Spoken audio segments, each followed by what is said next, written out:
Championship Saturday. Matt Palumbo, Michael Brown for KWVT. Brownie points are coming up next, but Azusa Pacific and Western Oregon played once already this season. Michael, it was a 42-36 victory over the Cougars. Give me what your brownie points are today and what you look forward to today in a game that has a lot of meaning for Western Oregon. Yeah, brownie points are really simple as they've been all season. Control the ball, run the ball, play great defense, get turnovers with the playmakers on defense, and continue to do what they've done all season. No penalties, no turnovers, and they'll win the game. It's the formula that's worked the whole entire season. Azusa Pacific, Michael, was picked actually to win this conference, and right now are going to play the role of spoiler. When you're preparing for a game like this, and Western Oregon knows what's at stake, which is actually a chance at its first share or actual title in this conference. I know you said limit those opponents, but how exciting is it to be a player in a game like this? It's very, very exciting, obviously, and they're at home to do it in front of the fans that they wish to do it in front of. They've been working on this all season, and now they get the chance to put it away at home. It's all they can ask for here at MacArthur Field. Michael and myself will be back, but coming up next, an interview with Corey Metzger. Searching the Northwest to bring you the biggest variety in sports. Northwest Television Sports brings you the rejoicing of victory, the frustration of defeat, the drama of competition. This is Northwest Sports. Northwest Television Sports is proud to bring you Western Oregon University coming up next. Welcome to Monmouth, Oregon. I'm Matt Palumbo for KWVT. I am with the strength and conditioning, no, it's the director of sports performance, Corey Metzger. What goes into building a football team that can be this late in the season and have the opportunity they have today to play for a championship game? Well, a lot goes into it. I think this all started, 8-9 years ago when I got here, and they'd never had a strength and conditioning coach or department here. And I think that the biggest thing that I wanted to kind of change was the culture of the weight room, like what they view the weight room as. It's not just a place where we go and lift some weights. It's a place where we build, leadership and responsibility, accountability, teamwork, all of that goes into what we do with our programming. And the biggest thing to get us to where we are with the kids that we get and having the amount of scholarships that we don't have is building the toughest team that we can. And how do we do that is by a fully encompassing strength and conditioning program, which is conditioning. It's the strength work, it's plyos, it's mobility, it's flexibility. It's all starts as soon as this season is over. I start planning for next year, and so it's a long process that a lot goes into it. I'll get you out on this question: how healthy is the team today, and how eager is everybody to go out there and show the work that they've put in this week and the entire season? Yeah, I think that's one thing that I'm most proud about this team this year is that we are so healthy, we are so powerful and in shape. That's what's won us, I think, a lot of games, in conjunction with a lot of things. But our ability to outlast a lot of our opponents, and that goes directly to what the work they put in the off season. And I think that we're healthy, we're ready, and I'm super excited. All the action coming up next on KWET. Thank you, Corey Metzger, the performance coach of the Western Oregon Wolves football team. Welcome, everybody. It is Championship Saturday. Michael Brown, Matt Palumbo. Kickoff is just seconds away. Michael, it is a chance with a victory today for Western Oregon to claim a share of its first title in the GNAC Conference, or any title of any sort, since 2001. How excited are you today? Very excited. Again, it's the GNAC finale for Western Oregon, and they have a chance to be a conference champ. So, they're all ready to go. Both teams look set to go. And you look to see Western Oregon come out really strong today, and it should be fun. They've sent the action to the field, and things are going to get underway in just moments. It is an amazing Saturday here in Monmouth, Oregon. It's overcast, about 50 degrees, a perfect day for football. Western Oregon owning a 6-3 overall record. They've only played 2-2 at home, Michael, but they've won 4 times and only lost once on the road. But all that matters today, as kickoff is just seconds away, is a victory against the Cougars, and the Wolves will be at least co-champions of the GNAC Conference. Cougars kick it away. High kick right at the goal line for Curtis Anderson, and Curtis Anderson will go back with blockers in front. And great special teams play by the Cougars, and it will be poor field position for the Curry Express. Ty Curry coming out to lead this Western Oregon offense, Michael. Hey, I got to tell you something. They did most of their work defensively, and we'll talk about that a week ago, but Ty Curry really has opened up the reins of this offense over the past several weeks. Yeah, it's been fun to watch Ty Curry, get better and better as the season goes along. He can do anything. He can throw the ball down the field to his great playmaking receivers. And, of course, with the running game, Nico Jackson, Amari Land, they're just going to keep pounding it with them as the game goes along. Nico Jackson will get the start in the backfield. Jackson, a couple of catches a week ago for 46 yards. A lot of wrinkles being shown out of this running game now with Land and Jackson being able to catch the ball. Jackson goes off the left side, gets out to the left side, finds some room, and picks up about 5 yards on first down. And sticking to the plan that they've gone with all season, keep running the game, running the ball. This time with Nico Jackson just making it to the outside for a 5-yard gain, setting up second and about 6 yards, I guess, for Western Oregon here early in the game. Cannot say it enough, Michael. This is a team that has run Western Oregon for nearly 2,200 yards, giving up less than 1,100 yards on the ground to their opponent. So they have won most of their games on the offensive and defensive sides of the ball. Curry on the keep. Off the right side, has big room now at the 40, turns it to the 45, takes it out to the 50, covers it up, and the senior quarterback pushes the Wolves into Cougar territory. And another read option there. He has the option to hand the ball off to Nico, decides to keep it, has blockers out in front of him, and gets down the field with some great blocking from the receivers down the field. A great pickup on second down there past midfield. The Wolves driving at the beginning of this game. Ty Curry on the season now, Mike. That was his 102nd carry. Now over 600 yards on the ground, averaging over 6 yards a carry. Jackson, no, it's going to be Curry again, and Curry finding the room he needs on the left side this time. He'll run for the sideline, and it'll be back-to-back first downs for the quarterback. Yeah, it looks like a true run-pass option on that play. Decides to hold the ball. Looks like he's going to pass it. Can't find an open receiver. Works his way down the field for another first down. You're seeing the great agility of Ty Curry as he's working his team down the field to try to score on this opening drive. Something about the pace of this offense I've liked all year, Michael, in the games that we've been able to cover is basically the identity comes through the run game, but they're giving Nico Jackson a start for the first time I've seen all season, and he's a different type of running back, especially now catching the ball out of the backfield. On the 38-yard line of the Cougars, Western Oregon looking to strike first. Jackson is coming out of the backfield, but Curry now moving to his right, looking downfield, has Marquise Sampson open at the 20-yard line. And that's another first down. That's 3 first downs in a row for this offense. Very crisp by the offense. Ty Curry, plenty of time. Great blocking by the offensive line. Finds a receiver open down the field. A very good tackle, but a first down again for Western Oregon as they're right back up to the line of scrimmage, ready to snap the ball again. Ty Curry taking a little bit more time with his throw, a little bit crisper. You could see in warm-up they were definitely concerned about that. It looks like there's going to be an initial timeout. Azusa Pacific, their first of the half. Cougars will take a timeout, and so will we. We'll be back with more first quarter action here on KWVT Channel 17.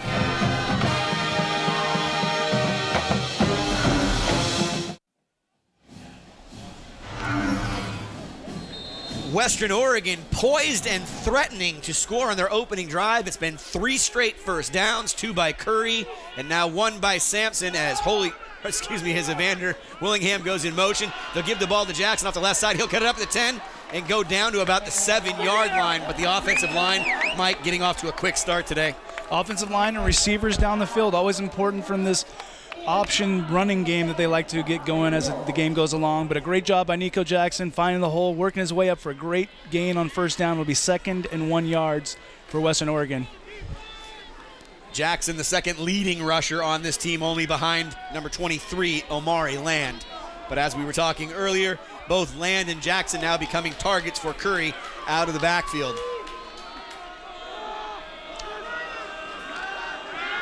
Curry's looking to throw. He goes backside, and there's a little bit of a... Was that to the guard, Michael? I believe so. That's awesome. Was that Joseph Gonzalez? I think Joseph Gonzalez just caught his first pass. Yeah, great job. It looks like a little throwback screen where they have Joseph Gonzalez as an available receiver at the end of the line there. He falls back. I thought he was going to pass it for a second, but he decides to tuck it, run, and get right back to the line of scrimmage, setting up a 3rd down and 1. But a fantastic job at a trick play there. Hey, fans, hold on to your programs today. Joseph Gonzalez, go get his autograph. First collegiate reception for number 66. Jackson now in the backfield with Curry. It's a bad snap. Curry picks it up. Curry and Jackson will fall on it, and it's going to bring up 4th down here, Michael. And this is a tough spot right here because, Andrew Gross hasn't had a lot of kicks, and this is going to be on the back side of his range. Right around 40 is probably where it taps out. Yeah, as Ty Curry looks away for just a second, and the ball is mishandled. They're able to get back on it, but it does set up a very long 4th down. But as you've seen all season, Western Oregon does have the capability of converting on very long plays. And you see Nico Jackson gets on the ball there, but we have 4th down here for Western Oregon early in this game. Justice Murphy, Reed, Sampson, all on the right-hand side.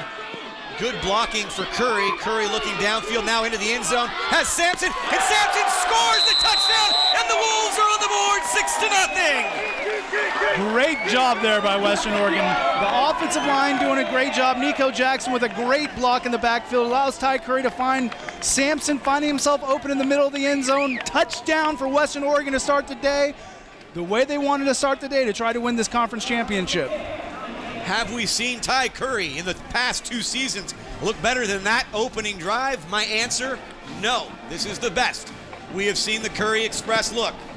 The kick is up, and it is good. It is 7-0 Wolves on top of the Cougars.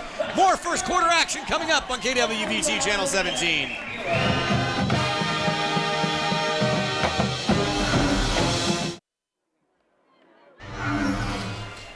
And with 10:37 remaining in the first quarter here in Monmouth, Oregon, the Wolves strike first on an 8-play, 84-yard drive, 4 minutes and 23 seconds, capped off by a Ty Curry to Marquise Sampson, 22-yard touchdown strike. An amazing start to a day that could be very special in the history of Western Oregon football as Gross kicks it away, and the Cougars will get their first offensive possession, and they're going to come out trying to show a little trickeration, but Joey Roos with the open field tackle. Great job by Joey Roos reading that fake reverse there, able to trip him up just when it looked like they could have set something up there. And now you have Azusa trying to establish some offense themselves today and try to get back in this game, knowing it's going to be a tough battle today playing at MacArthur Field against this hyped-up Western Oregon team. In the overall history, Azusa Pacific actually owns a 10-5 record against the Wolves. And it will be shotgun for the Cougar offense. They're going to pass on first down underneath. Curtis Anderson with a tackle at 20-yard line. The reception went to Alu. Yeah, as they run the fake, there's a quick dump off, and he's able, I believe, Hirsch with the reception, and Curtis Anderson coming up from the safety spot to keep it at a 5-yard gain, setting up 2nd and 5 here for the Cougars. Tyrone Williams Jr., 6'4" in the backfield at the quarterback. He's going to have a good time probably being able to see over some of the shorter linemen for Western Oregon. And a nice start to this Cougar offense as Tyrone Williams Jr. throws a bullet and gets a first down. Yeah, but the receiver coming open over the middle, able to make that catch. A solid play, a solid beginning for the Cougars offense. And another first down for them. Great defensive play on the tackle by Parnell. Brandon Jackson will get the reception for the Cougar offense. Yes, Brandon Jackson, but a good job by them to start out the day with a very quick answer, working their way up the field. Western Oregon's defense a week ago, Mike, was able to get 2 interceptions and 2 fumble recoveries. Jalen Parnell, number 9, actually defensive player of the week, had 2 sacks for 21 yards, a total loss, and a strip sack with 6 solo tackles. Great week for Parnell. Against a much improved Simon Fraser team last week, and now they're trying to get that groove back right now and see if they can get some turnovers against this offense. Curtis Anderson creeping up to the line, now coming back, showing a different look. They'll hand the ball off here, and nothing going right there. They're going to Jackson up the middle, just trying to see if they can find an opening he does pick up a positive gain of about 2 yards, and it's, again, for a start for Azusa, who hasn't had as much success lately. They're trying to find a way to get down the field right now.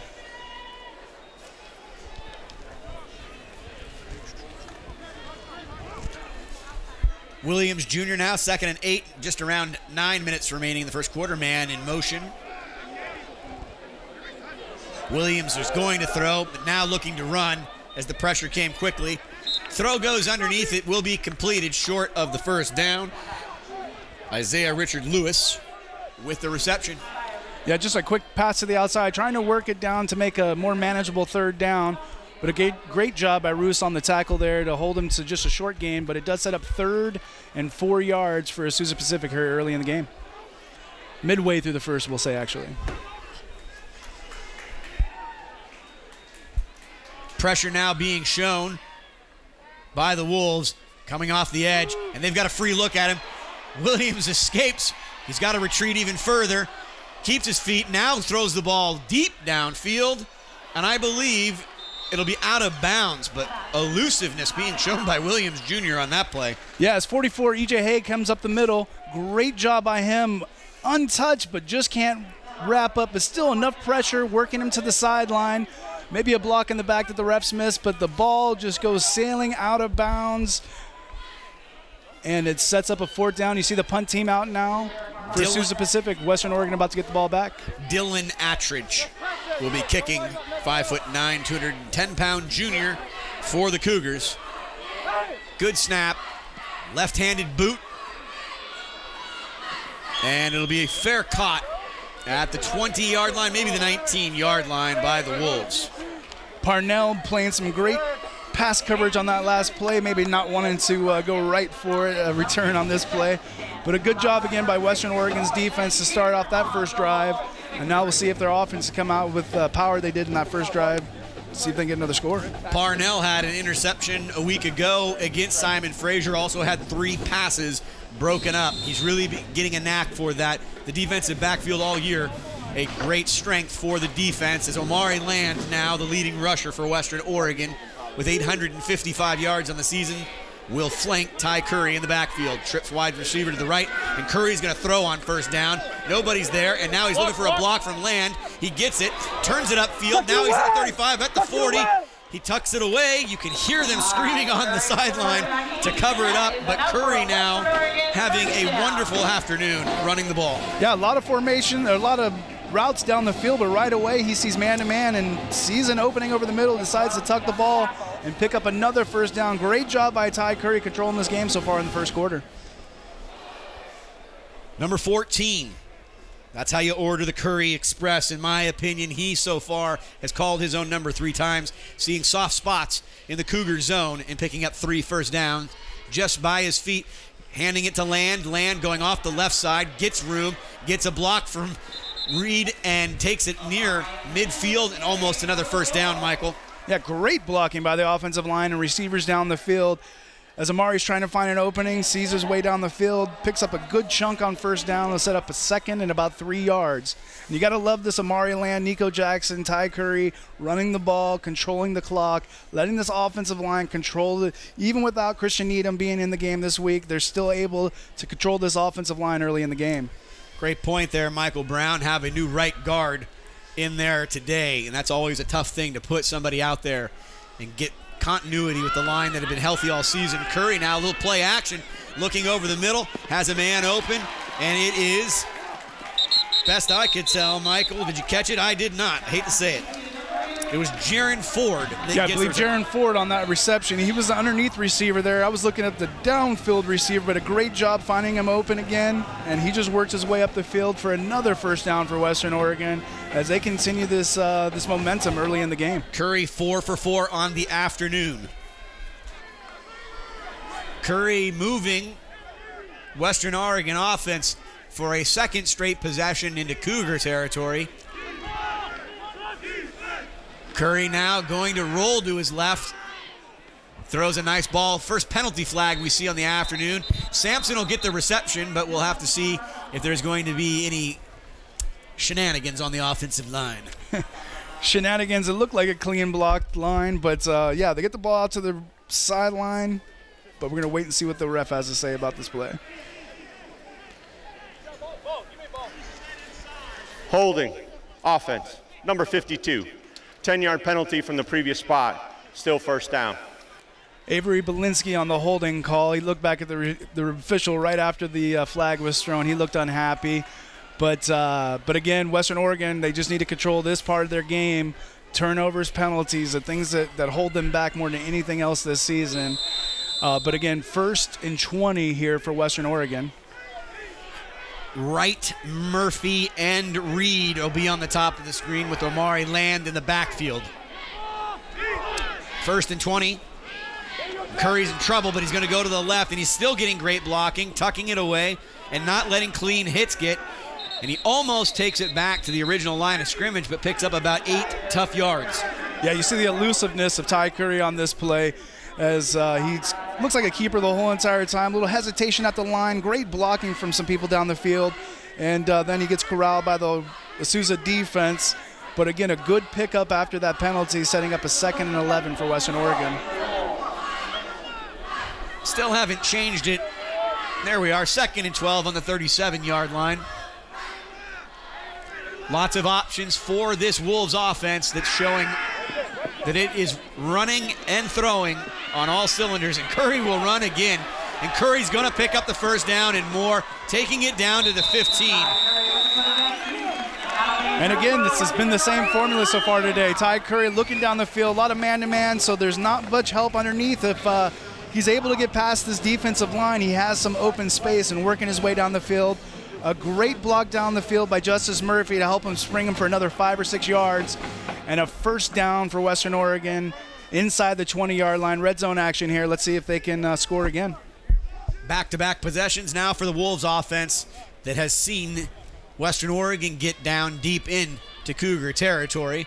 4 minutes and 35 seconds remaining in a very quick first quarter because most of it's been spent with Ty Curry running the football.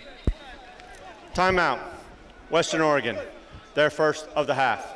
Trey Shumabakrosh calls a timeout from the sideline. We'll be back for the rest of the first quarter after this break on KWVT Channel 17.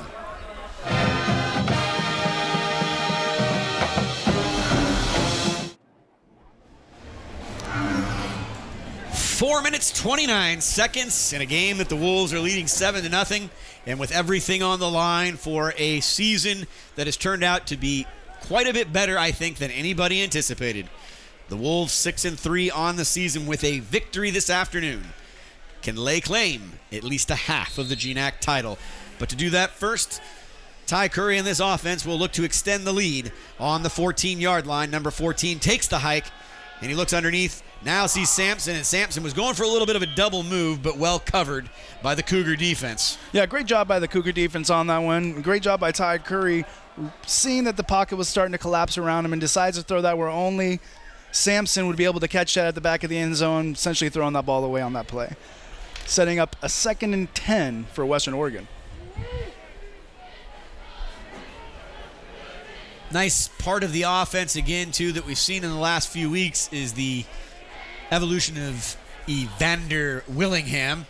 Might look for him, again, to get into that one-on-one situation where he can take advantage of his size and strength. Omari Land gets the fake handoff. Now Curry in a lot of trouble and smartly holds on to it, but he'll be sacked for the first time by this Cougar defense this afternoon. Yeah, the pocket breaks down pretty quick on that play. And as Ty Curry's trying to find his first receiver is not open, pocket collapses and a sack for the Azusa Pacific defense. Clock now under 4 minutes. Best I can tell from my vantage point, ball's at about the 22-yard line.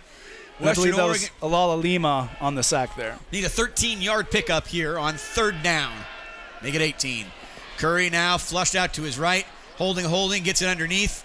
And right around the 12-yard line, Michael Omari Land will get a reception.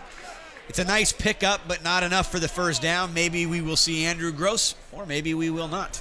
Very similar to the 2nd down play. Alala Lima back in the backfield again, putting some pressure. Ty Curry able to get himself out of the backfield and find an open receiver, setting up a 4th down here, about 5 yards. And it looks like Western's going to go for it. No kicking today. No kicking today. Big moment here for the Cougar defense as they're trying to hold Western Oregon already up 7-0. Curry now out into the flat, had Land open and just a little bit too much mustard on that. Yeah, defense man-to-man. Mari Land going out to the flat there, and Curry just off by a little bit there, past Amari Land, and a turnover on downs for Western Oregon. Azusa Pacific getting the ball back inside the 10-yard line, but for them, a victory of not letting Western Oregon score and add to their lead. The Cougars will get the ball back on downs, not inheriting the best field position as Williams Jr. will come out for his second possession with this Cougar offense. Did get it moving pretty well. Western Oregon on the season, though, has shown the ability to get pressure on the quarterback, and they're showing it right here. Nice little screen setup. Joey Sinclair was kind of left on an island there and could not make the open field tackle before the Cougars pick up a first down. Yeah, another play similar to the last play for Western Oregon where the receiver or the running back's coming out of the backfield, a completion, and he had some momentum working his way up the field for a first down for the Cougars. And you see them starting to feel a little bit more comfortable against this Western Oregon defense, see if they can continue their drive. Cougars were picked to finish first in this conference, having a tough season at 1-7. Handoff goes off the left side, and the defensive line with Haig and Tyler Wharf getting in there. Court Hammond in the backfield there with the tackle. Defensive end, a good job by him. The defensive line has been playing good all year. The fun thing about the Western Oregon defense, everybody can make plays. Everybody has a potential to be player of the week because it seems like half the defense has been player of the week this year in the GNAC conference. So you just wait to see who's going to make the big plays today. 2nd and 11, ball on the 20-yard line after a loss of 1. Williams Jr. now getting a nice ball over the top. Braylon Evans kind of playing center field there, kind of knowing that the pass was a bit errant. Yeah, a little high and a little bit over the top. He gave himself enough room to cover the receiver there. He knew where he was the whole entire time, and a great job by Evans. 1 minute, 48 seconds. In a very brisk first quarter on a beautiful fall afternoon. All of the trees kind of changing colors. Fall is upon us, and the Western Oregon defense now ratcheting it up. They'll blow the whistle, and they had literally released the Wolves on that play. You think it may have been a screen or the Western Oregon defense. We're going to get... False start. Offense. All 11 players did not get set for 1 second prior to the snap. 5-yard penalty. Third down. Not just one of them. The entire team, all 11.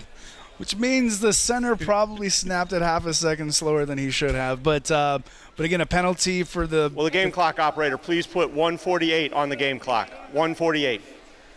The Cougars back up to the line of scrimmage. Thank you. With a long third and about 15 yards here to pick up a first down. Man in motion now for the Cougar offense, and again, Western Oregon showing they want to put pressure.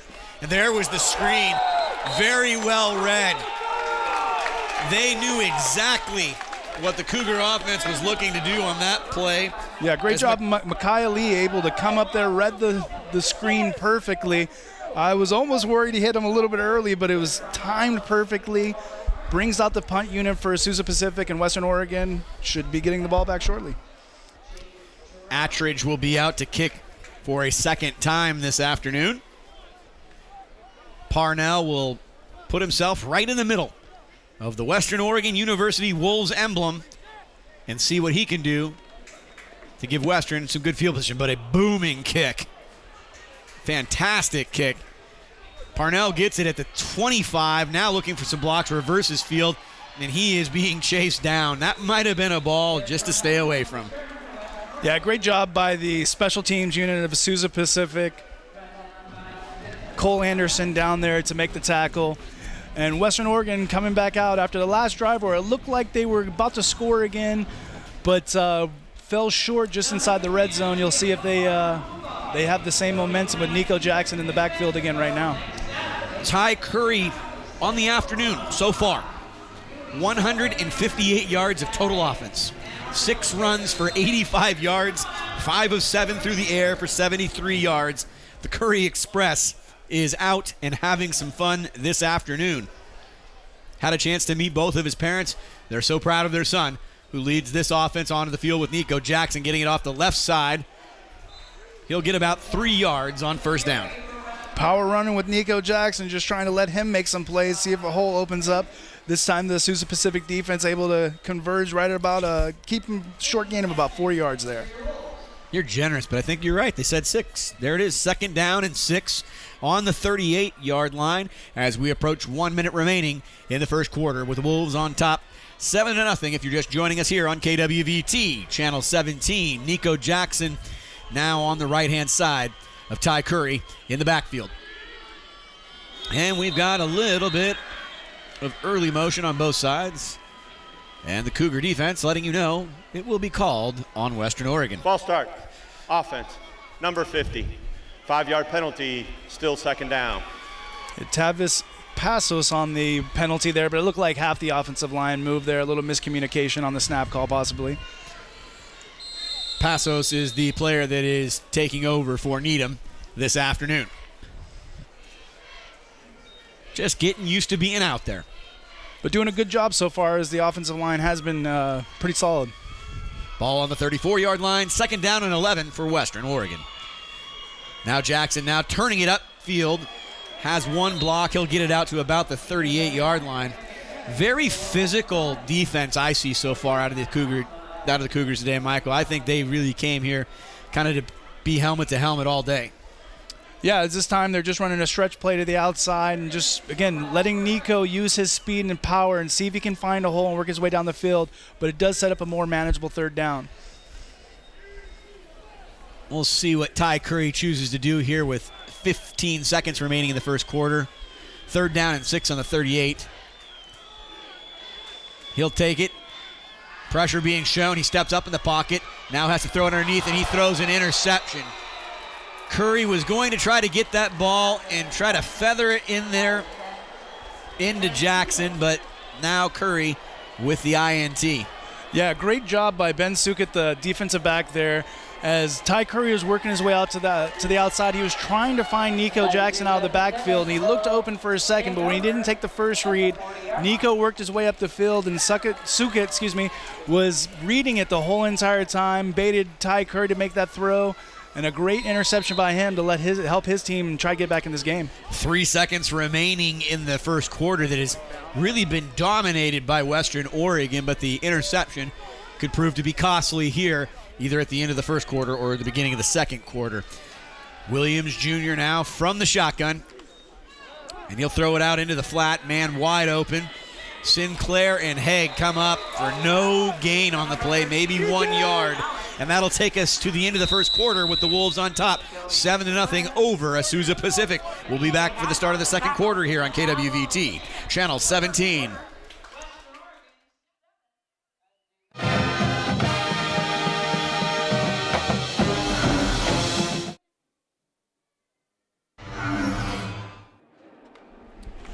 Welcome back to Monmouth, Oregon, live here on KWVT, Channel 17. Michael Brown, Matt Palumbo.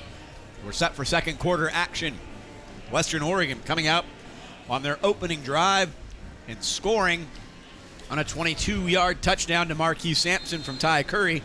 Curry, though, ending the first quarter after starting 4 of 4, 1 of 4, and an interception. That gives the Cougar the ball right now, 2nd down and 8 in Western Oregon territory. Handing the ball forward, the Cougar offense will definitely have a 3rd and manageable coming up. Yeah, just handing the ball up to Jackson, seeing if they can set up a better attempt on 3rd down, it looks like, hoping to break something, but a good job by the interior of the Western Oregon defense, holding just a short gain of 2 yards, 3rd and 5, Azusa Pacific. Ball will need to get down, at least the nose of it, to the 30-yard line for this Cougar offense to pick up a first down.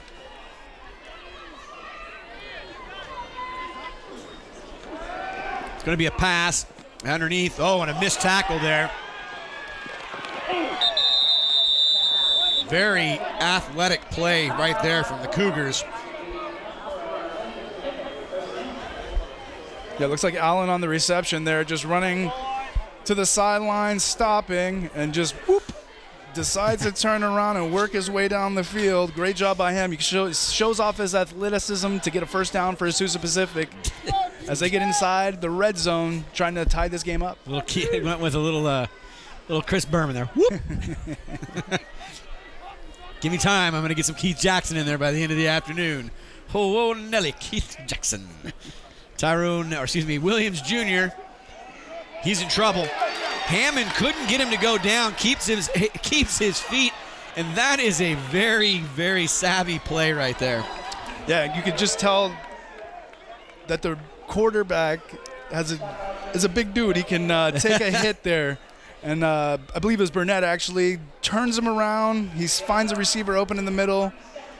Almost a first down there. It'll be 2nd and 3 yards for Azusa Pacific.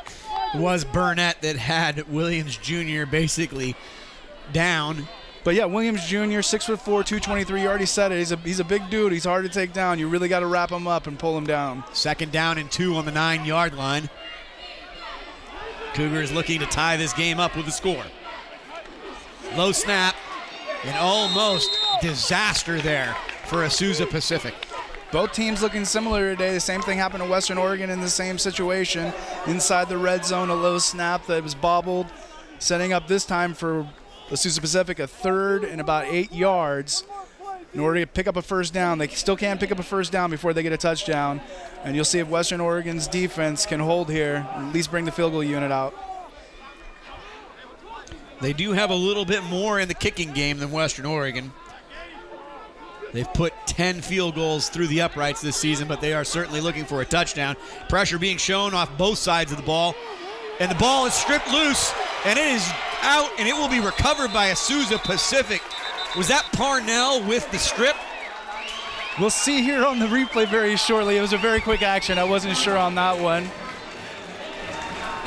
As you see everybody coming through, the defensive ends putting pressure as Williams steps up. Yeah, Parnell, great call on that one, knocks the ball away.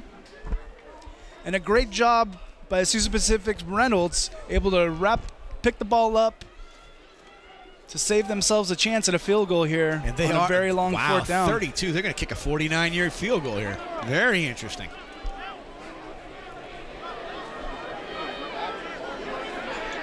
So Curtis Anderson and Parnell go back. They might be looking for some sort of trick play here.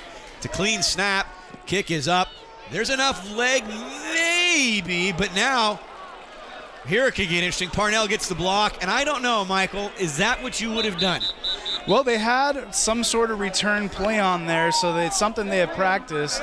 But, yeah, probably not the best call. Flag on the play. There is a flag on the play. Next to the football. It's being covered up by the football. Okay. I know it's tough to say no to Parnell because he's such a good athlete and he can make some plays, but when you're catching it at the very back of the end zone, probably ill-advised. During the return, illegal block in the back. Return team, number 6. It's correction, number 9. That penalty will be assessed half the distance to the goal. It'll be first down, Western Oregon. I mean, now that it's the field goal almost becomes like a punt and just putting him, deep in the territory because has he missed the kick, you would have received the ball at the 32-yard line. For sure, and it's also loss. One of those things, Azusa did have the ball at the 12-yard line, about to score. They moved all the way back, so it's about where they would have gotten the ball on turnover and downs anyway. So we'll call it a wash and see if Western Oregon can get out of the back of this bad field position here and at least give themselves some room to run a good play. Pound the ground. I've been saying it all season, and they're going to do it now behind Ty Curry on first down, and Curry bullies the defensive line forward. And that's the one thing they do know they have. They have a good offensive line, almost great offensive line, that allows Ty Curry or Ari Land to decide who's going to get the ball on that play and get a first down. And Ty Curry holding the ball, not quite a first down, but does get a positive gain and gets off the goal line. Curry and Land will be in the backfield. 3 wide receivers spread out across the field for the Wolves offense. High snap. Land gets it. Land gets up the middle. He'll press forward. And I think they'll move the chains on that one, Michael. Yeah, looks like a first down. Good job by Western Oregon on that option play. While Omari Land is the, kind of smaller of the 2 running backs, he is powerful as well and doesn't get taken down on that first hit. Able to roll up for a first down. Western Oregon 1st and 10 from the 18-yard line. Breathing room for this Western Oregon offense, trying to get back on track. Still on top by a touchdown, 7-0. They'll pitch it out to Land. Land trying to turn it upfield. Very lucky that Tyler Reed didn't get whistled for the block in the back. But you see Western Oregon, Brian Harris and the rest of the offense just deciding to run the ball right here, try to get control of this game again. Be 2nd and 6 yards for Western Oregon. I guess 2nd and 8. They just moved the stick back. They tricked me. 2nd down and 8. Roughly the 18-yard line. Just under 10 minutes remaining in the first half. Land now going off the right side, and he's met quickly and taken down equally as quick. Damani Lowe with the tackle. Yeah, Lowe able to get into the backfield, get rid of the offensive line that was blocking him, and take Amari Land down, but a very short gain right before he took him down, setting up 3rd and 7 for Western Oregon. Azusa's defense looking a little bit better in that first drive. They're trying to see if they can get special team units on the field. 3rd and 7 here for this Western offense, trying not to stall out. Good time, and Sampson found again. And Marquise Sampson just feels like a safety valve to Ty Curry. A safety valve because he's reading those safeties in the zone. As Ty Curry has plenty of time sitting in the backfield looking for somebody to come open. And there were a couple of receivers open. Marquise Sampson being right in the middle of the field. Great job, great pass, completion, and a 1st down for Western Oregon. Ball now all the way out at the 44-yard line after starting at the 2-yard line just several plays ago. Nico Jackson back in the game with his signature long hair and the number 7. And there he goes, Nico Jackson, rumbling and bumbling and stumbling all the way into Cougar territory, taking it down to the 39-yard line. Yeah, it's fun to watch him when he gets his momentum going as he sees a hole open. A little bit of contact at the line, but he says, no, you can't take me down with just one hand like that. He works his way down the field, puts his head down for another yard, and a 1st down again for Western Oregon as they are driving right now.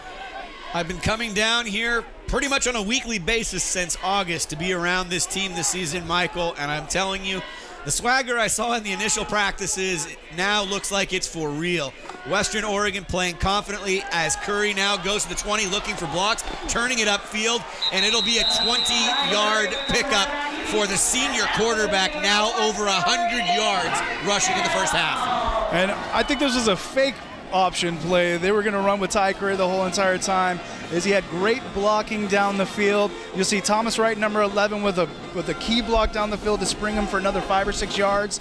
Another 1st down for Western Oregon, right at about the 20-yard line. Great block by Thomas Wright. It's now becoming a family affair as Thomas Wright's younger sister now playing basketball here at Western Oregon University. Welcome to Monmouth, and good luck with basketball. Ty Curry now on the 20-yard line. Marquise Sampson on the fly sweep, looking for a block, turns it upfield. Penalty flag as he got near 1st down yardage. And they like to run that fly sweep with Sampson. He does have a lot of speed, and as he's trying to find an opening on the outside, they're stretching that play. But it looks like one of the blockers is able to pull somebody back. I don't see who that was on. We're going to wait from the official and see what they have to say. Holding. Offense, number 11. 10-yard penalty from the spot of the foul. Still 1st down. That must have been right outside the range of the camera because I saw Nico Jackson right there on the field, and not much of a hold if there was one, but maybe they're calling this one a little bit closer down here. Tyler Reed, Thomas Wright, split out to the left. Justice Murphy on the top of your screen brings up 1st down and 19 on the 29-yard line for Western Oregon. Jackson gets it, tries to burst through that hole, keeps moving forward. Maybe 4-yard pickup there. And it's always nice to know you can go back to your offensive line and the running game and pick up a good 5 or 6 yard play to kind of get the field position you lose on these penalties. But again, they're going to want to get inside the 10-yard line for a 1st down. So you got 2 plays here to try to work your way down the field, and possibly 3 since they haven't kicked it the other times they've been in the red zone. Yeah, Western Oregon, less than 10 field goal attempts on the season. This has been a touchdown or bust offense. Jackson gets it off the right side. Good blocking again. Jackson always tries to be patient to find one more block to spring it loose. Just grinding their way down the field, working it. Yes. See Nico just looking for a block there, just follows his offensive line, picks up the yards that he can, sets up a 3rd and 10-yard, and probably a 4-down situation. Willingham and looks like Jackson come off the field. Sampson, Reed, and Wright, along with Amari Land. Land gets it. Land definitely had room if he was able to stretch that play out to the right, but only about a yard pickup. A yard pickup, and it does look like you're going to see the special teams come out and attempt a field goal here for Western Oregon to get themselves a 10-point lead in this game with 5 minutes and 50 seconds left in this second quarter. Andrew Gross coming out. We'll call it roughly 36 yards. Gross on the season. 3 of 5, looking to see if he can punch through his 4th field goal of the season, and it is blocked. And there's a lot of room to run for the Cougars, and they might be getting a special teams touchdown. There is nobody there. It is going all the way back. Wow. Josh Olave on the pickup and taking it to the house. Special teams disaster for Western Oregon right now. Western Oregon digs themselves out of being on the 2.5-yard line to get all the way down into. It's an odd game so far. It's that a way. very odd game. Yes. Western Oregon has had full control of this game in most capacities, but with an extra point here, it'll be a tie game. It's interesting. Very interesting. I was gonna say that, but a great job, as you see on the replay.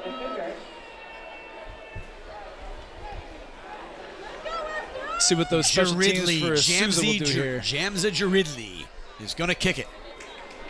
Jamza Jaridley's kick is good, and we are knotted up at 7. The rest of the second quarter coming up next on KWVT, Channel 17.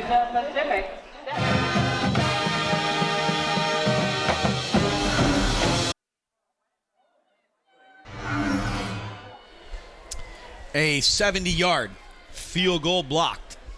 Jaridley with the extra point. Olave with the 70-yard return off of the Andrew Gross field goal that was blocked. Coach Cruz for Azusa Pacific has to be very excited right now. His team's coming to Monmouth, and he's able to stay in this game when Western Oregon, if there was a line, would be heavily favored in this game. And now you have to see if Western Oregon is shaking it all or is going to come out and be able to just take control of this game again. Anderson now gets it now, shot out of the gun. 30, 35, holding on to it. Curtis Anderson, when I saw him walk onto the field today, kind of in warm-ups, had a demeanor about him. He's a very serious football player. And he wanted to see if he could get right back and strike with that kickoff return.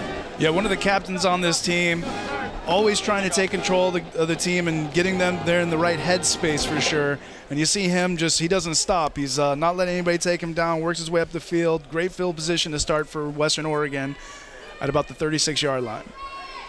Sun trying to break out just a little bit behind the clouds. Ty Curry calling out the plays with 5 minutes and 11 seconds, and a game now tied at 7. Marquise Sampson shoots himself into the backfield, and again a delay of game and a timeout. Timeout. Western Oregon, their second of the half. So, Michael, Steve, we'll keep it here. And I know we've been talking about it, and sometimes I know you feel there's a repetitious part to it, but probably very poignant time in this game to talk about it. Can't be thinking about winning the game per se right now, but the things that do cause Western Oregon the frustrations right now are kind of showing themselves. Penalties and some plays and special teams now that are going to cost them, at least at this point, 7 points. Yeah, and you see there's some miscommunication. Somebody doesn't understand what the play call is on that play, and those are the things that have been hurting them all season. The talent on this field is amazing. Again, Ty Curry's been fantastic all year. Nico's been fantastic. All the receivers, the whole receiving corps has made plays as the season's gone along. But the things that do hold them back are penalties and just not knowing where they're supposed to be at certain times. And you'll see if they can overcome that as the game goes along. As you see, they take a timeout to try to correct it and get them back on the right page. Some call that situational football, and there's a lot left of that this afternoon with 2.5 quarters remaining. High snap. Land will get it from Curry, and Land will run off the left side for about 3.5 yards. And a good job by Amari Land as the defense was ready for something like that, but he was able to get a good positive play on that first down. Looks like about 2nd and 6 yards now. 6 carries and 20-plus yards, about 21 yards for Amari Land, who will have a lot to say about the future of this team moving forward.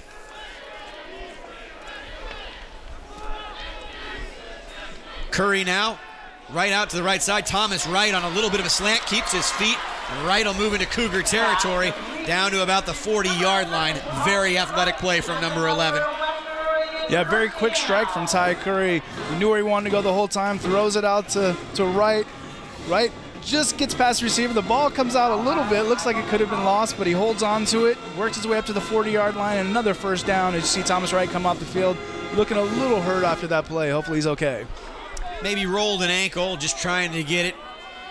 He'll sit down, and training staff will look at him in a moment. Curry now on the 41-yard line of the Cougars, seeing if he can answer back. Curry now, a little play action, throws underneath. He'll get the ball to Justice Murphy, and Murphy will take it down to the 29-yard line. 12-yard pickup.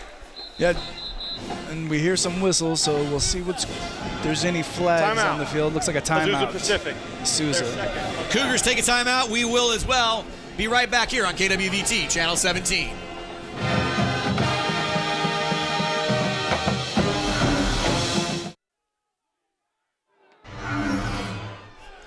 First down and 10 on the 25. Sampson now faked it, and then Curry going off the left has a block, turning it upfield 20, 15, maybe about the 16-yard line. I'll say 9 yards for Curry on first down. Yeah, using that Sampson sweep to trick the defense, as you have Jacob Pruitt, number 51, with the great lead block, working his way down the field, and Ty Curry picking up almost a first down, just about a yard short there, setting up a 2nd and short for Western Oregon at about the 17-yard line. Ty Curry is having an amazing afternoon so far. That's all I can say. Minus the interception, which upon review was a very well-designed defensive play. Curry now at 2nd and 1 on the 16, gives it to Amari Land. Amari Land will pick up the first down. Chains will move. Curry on the afternoon, 8 for 11, 132 yards, a touchdown and an interception, but on the ground, 9 carries for 121 yards. And on this play, just a simple play up the middle. Amari Land just wanting to get that first down. Gets just there, then gang tackled by Azusa Pacific's D, but a first down for Western Oregon inside the red zone. Looking to score. Again, try to get control of this game again. Under 3 minutes now remaining in the first half in a tie ball game. Willingham in motion. Curry now is going to run, completely designed for Curry to run. Curry will take it down to nearly the 10-yard line. Yeah, with Evander Willingham as the blocker there, able to get to the outside. It looks like he had the option to pitch it to Amari Land, but decides to keep it. Smart play, pick up a positive gain there of 3 yards and set up a 2nd and 7 for Western Oregon. Western Oregon really controlling the clock this afternoon. A clear 2-1 advantage so far behind a vaunted running attack led by Ty Curry, Amari Land, and Nico Jackson. Land gets it up the right side, just follows the big guys all the way inside the 5, maybe down to the 3-yard line. Now, not quite. And again, same basic look they've been running with this Amari Land play, just up the middle, let the offensive line go man-to-man, push their guys up, and let Amari find the hole behind him. 3rd and 1 yard, big play here for the Azusa defense if they want to possibly bring the kicking team back out again for Western Oregon. Bunch formation in the backfield.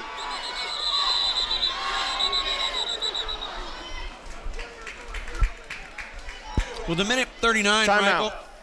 Azusa Pacific. The one their thing third and final of the half. One thing I didn't catch at the beginning of the game, to be honest, is who's going to have possession to open up. Did Western Oregon take the opening kickoff? I believe so. So big moment, actually. No, I believe so too. Just checking with you. I think it's a big moment right now. Western Oregon, you're right, probably is looking from the 5-yard line at 2 plays that can get them 6 points. Unfortunately, the kicking game, not quite as strong as it's been in the past. Andrew Gross, at least in the last 2 weeks, has had 2 block kicks. And then obviously Olave taking the ball back 70 yards on the previous field goal attempt. So a lot of options for Western's offense. I know that right now, got to be probably calling at least 2 plays in that huddle.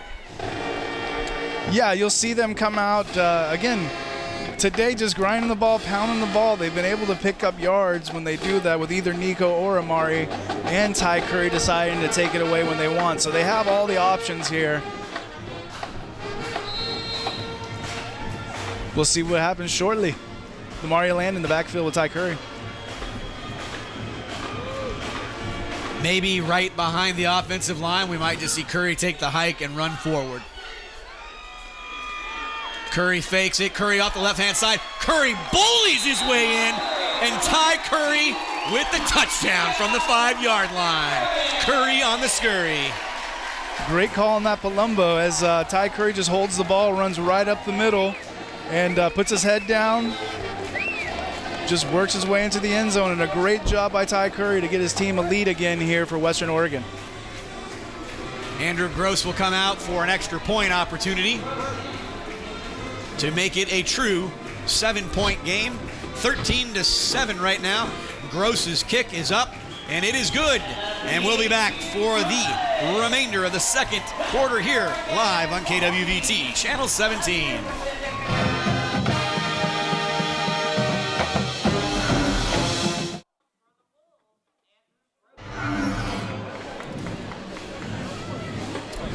Andrew Gross set to kick it away.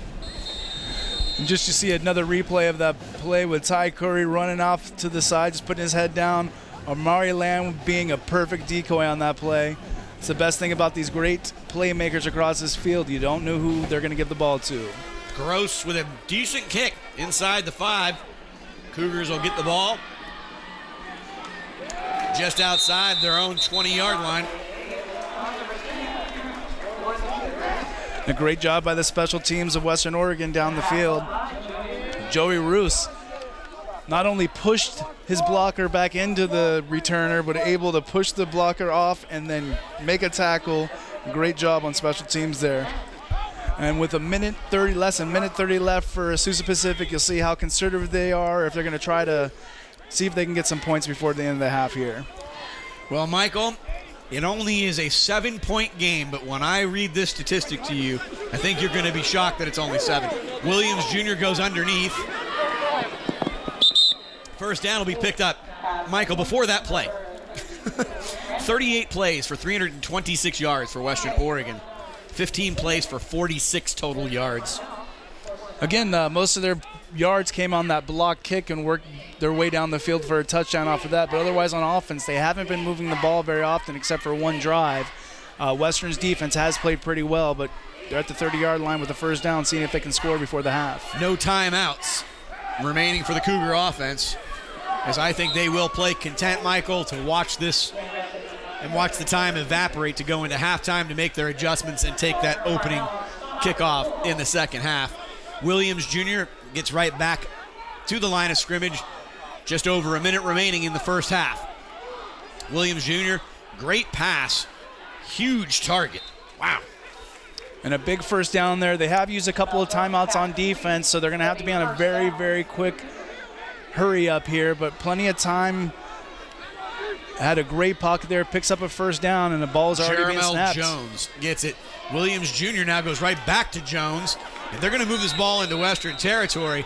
And Western's playing a little bit on, I would say, the kind of lackadaisical. I wouldn't call it prevent, but a little lackadaisical. Sure, that's over at this point, but and as you see, they're going to take a timeout on defense. Has played some timeout. Make an adjustment on defense. Their third and final of the half. Yeah, you thought yourself that they were going to just kind of work the clock down at that point when they're at the 30-yard line, but when you pick up a big play, it allows you to have enough time with even with less than a minute. College football, the clock stops with the first down, allows you to get set, get up to the line, and make a play. It's a lot it's not the NFL, so you can get down the field with less than 45 seconds, at least to get in field goal range and maybe get lucky and break open a play and get a touchdown here before the half. Again, before this possession started too, Michael, Western Oregon had the ball for about 20 and a half minutes. Well, Azusa Pacific only had the ball for roughly just under 8 minutes. But matriculating down the field quite quickly with a couple of big plays.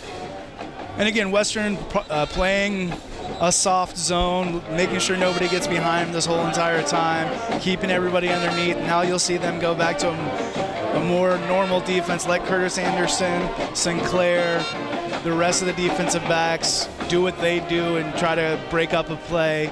Back to normal football here for the last 38 seconds of the half. On the 36-yard line, Williams Jr., 4 wide receivers in this set, and he's looking for something again over the middle, and it's a tip pass, and Curtis Anderson probably a half step sooner would have been there and had that ball. Yeah, as you see, he's trying to throw right over the middle, ball deflected. Proctor pretty upset as well that he couldn't get his hands on the ball. But again, this is what it'll happen when they're not playing a prevent defense. You're getting a better chance of interceptions or anything like that, as Azusa is just trying to possibly get a field goal here before the end of the half. Williams Jr. now clapping for the ball. Has another man over the middle. And again, that zone just gets a little bit softer each time as Richard Lewis with the reception. Plenty of time for him to let his receiver come up and over the middle, and Richard Lewis with a good reception makes a man miss, get an extra 5 yards, and back onto the line of scrimmage and a play.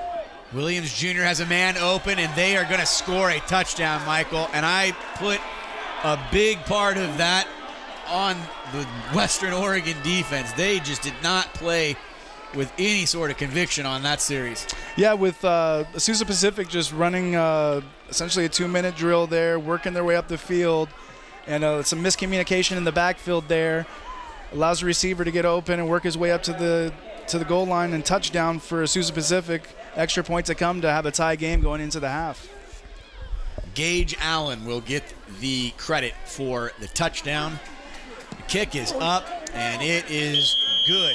This game is knotted up at 14, Michael, and I dare say never play a game on paper, but on paper, this being tied it's disconcerting, and it also says a lot about the pride that the Cougars came up here to play with a 1-7 record and nothing to play for, are giving Western Oregon fits at this moment. Well, in the game in California earlier this year, it was a 6-point game. It was a very close game the whole time. There was an early lead for Western Oregon, very similar to how it is today, but these two teams like to play each other and just go back and forth with this.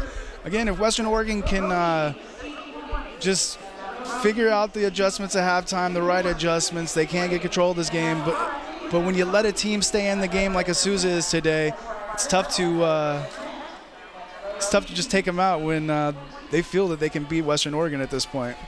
From what I understand, and I'm going to use this term a little bit loosely, Michael, Azusa Pacific's a fully funded football program. Yes. And that pretty much means the pedigree and the amount of talent that they have there is superior, in the sense that they were picked to win this conference, although it is minus Humboldt State, who folded up their football operations this season. But right now, you can't see a 1-7 record right now. You see a Cougar team that's looking to upset Western Oregon as they're trying to play for their first share of a conference championship. Sampson now to the 20, turns it to the 25, looking for a block, turns it upfield, goes back to the middle, just like a pinball, shoots out to the other side, looking for another blocker, hits the 40, now at the 50, can turn it again, a penalty flag at the end, 2 seconds remaining on the clock. As Marquise Sampson almost single-handedly had one of the better plays you'd ever see any player have in a game of football. Yeah, just like a couple of weeks ago, right before the half, when he had a touchdown right before the half reception that time. But you see his playmaking skills. But unfortunately, with everybody going in every direction across the field. Personal foul, blindside block on the return team, number 29. 15 yards from the spot of the foul. It'll be first down, Western Oregon. Yeah, everybody all over the field and people trying to make blocks to help spring them down the field, but one of those turns into a blindside block, and which will probably give us a kneel down before the half. They kept it right about that 50-yard line. Maybe you go for a Hail Mary attempt, but at this point, time to go regroup and play a brand new game with a tie game at halftime. Coming up at halftime, we will have the director of the sports and I can't get it right all day. Corey Metzger. All I can say, strength and conditioning coach, and she's got a great program that's got this team in a great position with the running game. All facets are going to be on display. She'll talk about the program at halftime. Curry is going to throw the ball on this final play. Curry now out to the left, turns it upfield, and Curry will add on to his running yards, but that will be the final play of the first half. And as it started at zeros, this game is still tied at 14. We'll head into halftime. Corey Metzger coming up next here on KWVT, Channel 17.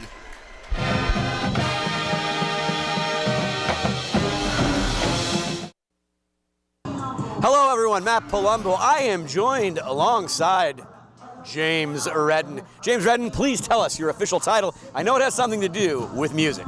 Yes, I'm the Director of Choral Activities here at Western Oregon University. Well, I can say, what does that mean? I know that people get to learn how to sing. They get all these opportunities. But as we were discussing just a few moments ago, over a wonderful tailgate, there's some big things on the horizon. But tell us what's happening this year, and then we'll go to that big thing that's going to happen maybe next year. Sounds great. So I direct 3 choirs here at Western Oregon, the concert choir, chamber singers, and the vocal jazz ensemble called Western Oregon Voices. In those ensembles, they work with a bunch of different repertoire and do a lot of performing both on campus, here in the community, and throughout the region. They've been to Reno, going back again this year for the Reno Jazz Festival, placing well, winning some medals in musicianship as well. But also commissioning works. We have a guest composer coming in the next week to work on, named Michael John Trotta, to work on his Gloria, and we have commissioned a work from him that we will do the world premiere of in the spring, and then an international tour hopefully next summer, which we are working towards right now. If you could just briefly go through and give a description of each, I guess, 3 disciplines that you're teaching here. Okay, so the concert choir is a large choir. It's our largest group, about 55 to 60 students right now. It's seen about 300% growth over the last year, which has been really nice. Mixed group, all students of all ages, all levels, coming together to perform a variety of different types of music. They meet about 3 hours a week, twice a week. Then we have the chamber singers, which is an advanced ensemble. They're auditioned. We have freshmen standing next to graduate students, and it's a really fun group to work with. Mostly a cappella music from throughout choral history, both stuff we would recognize now and some new stuff and everything in between. A lot of advanced musicianship, but a really fun group. They've actually performed about 3 times already this term for the Rotary and for our alumni, and at homecoming the combined choirs performed both the anthem and the Woo Alma Mater. Then we have the Western Oregon University Voices. That's our vocal jazz group, and just a real hoot of a group to work with. They perform jazz from across the spectrum, but they also are doing some vocal a cappella, and you might see them on our Giving Day video for the end of the year later this month. This is year 2 from you being the director. Tell us where you came from, and then I'll lead us into, I guess, the big things that are supposed to happen within the next year. Okay. So I came to Western Oregon University from Frostburg State University back in Maryland. I know that's a big name for a school, where I was there for 3 years, but actually this is not my first time in Oregon. I was at Lynn Benton Community College for 7 years down in Albany, where I was the director of choral activities and head of the music program there for 7 years. Prior to that, I taught in Las Vegas, taught public school for 6 years, middle and high school, and in the meantime just completed my graduate education and everything to prepare me for being here.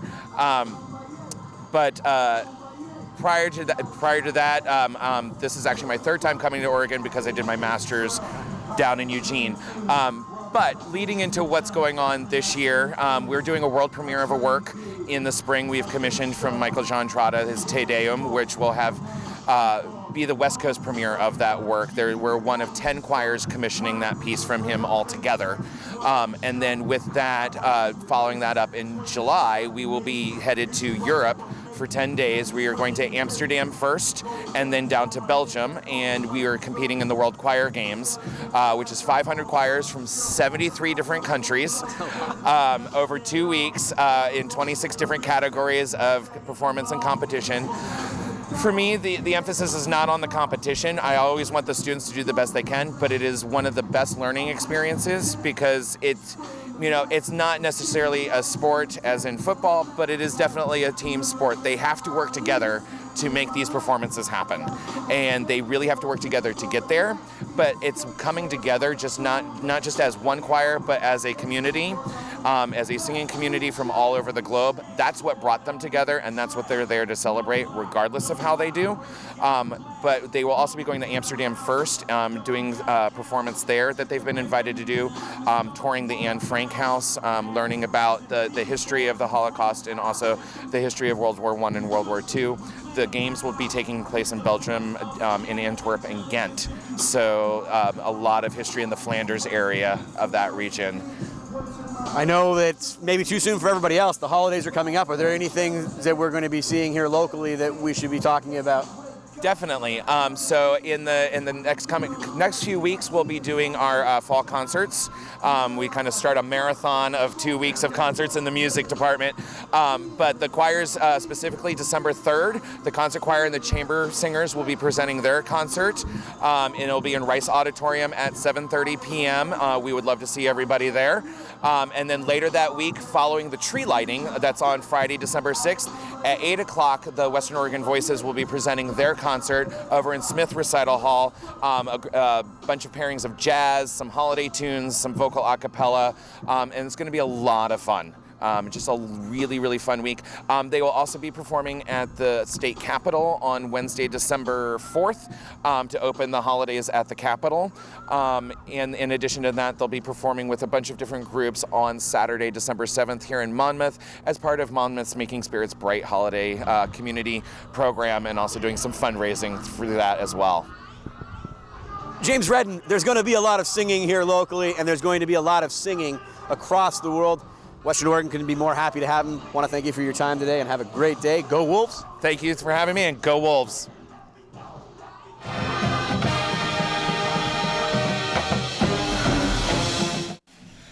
Hey, it's Matt Palumbo, it's Michael Brown, it's halftime. We're going to get some great highlights here from the van. We'll go right to it immediately. And this is how the day's been going the whole entire time. Ty Curry, Amari Land, Nico Jackson just working the clock, working their way down the field. It's been going great the whole entire day, except for a few penalties and a couple of mishaps, and a great drive by Azusa Pacific before the end of the half, allowing them to tie the game. But early on in the game, the fun play of the game was when they had a throwback pass to the offensive tackle, working his way down the field, back to the line of scrimmage. But as the game has been going along, you'll see this is where you find Sampson in the middle of the end zone there for a touchdown. First touchdown of the game for Western Oregon. And this is how it's worked for Azusa, just working their way down the field slowly but surely, really taking advantage of any openings they can of Western Oregon's defense. And that's what's allowed them to stay in the game. Western Oregon defensively, at least from the defensive line standpoint, Michael, has completely nullified the Cougars' ability to run the ball. Almost extensively are going to get any of their yardage through the air through Williams Jr. Williams Jr. on the afternoon, not doing too shabby in my opinion. I mean, 12 of 16 for 138 yards, picking up the big chunk of them on that final drive that got us tied at 14. And that's also with him not being taken down a couple of times where it looked like he was going to be sacked, and he was able to keep plays alive and still pick up first downs and work his way down the field. It's been an interesting first half, just the way it's gone back and forth when it looked like Western Oregon was going to take control of this game, but Azusa's fought back. Final play there in the replays, Michael. Again, things that I've been talking and harping on all season. I know they have pound the ground. Western Oregon able to hold that ball now almost 21 minutes, and they're in a tie football game. They've outrushed, outthrown, and in every way outplayed, and now they're in a tie football game. Is it that thing in the back of your mind, well, we might win today, and if we do, we win a conference championship? They're not just thinking about beating the opponent. They're thinking about what they get when they win. Well, they just went in at halftime, and I'm sure Coach Arne Ferguson let them know, if you were thinking about a conference championship, that doesn't matter anymore. There's a half to be played, and none of that matters. You're not going to get a conference championship if you continue to play the way you did in the first half. If they can, again, get control of this game, get control of the ground, and score, most importantly when they get in the red zone, they'll be able to take control and win this game. In the first half, Ty Curry, amazingly enough, over 100 yards, almost 130 yards running, and over 200 yards passing. I mean, he is literally responsible for everything this afternoon. He does have the interception, but again, you said that was more of a coverage interception than anything. Again, you've got just 2 quarters to play, and the excitement level for Western Oregon now, I think you can just start over. It's zeros. You have to play your best football for 30 minutes, and you win a football game. Most definitely. And that's what they're going to come out and try to do. Again, Azusa's going to also come out after they had the first half they've had with their coach, who's coached us at Azusa Pacific for 14 years. He knows Western Oregon well. He knows Arne Ferguson well. And now you get to see them play their chess match in this second half. But again, they're at home. It's cool today, a little chilly.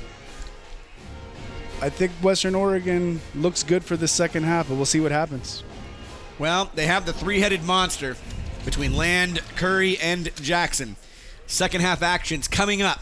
Very exciting game. Tied up at 14. Azusa Pacific trying to be an upset in the making potentially, and Western Oregon looking for that elusive conference championship, or at least a share with a victory this afternoon.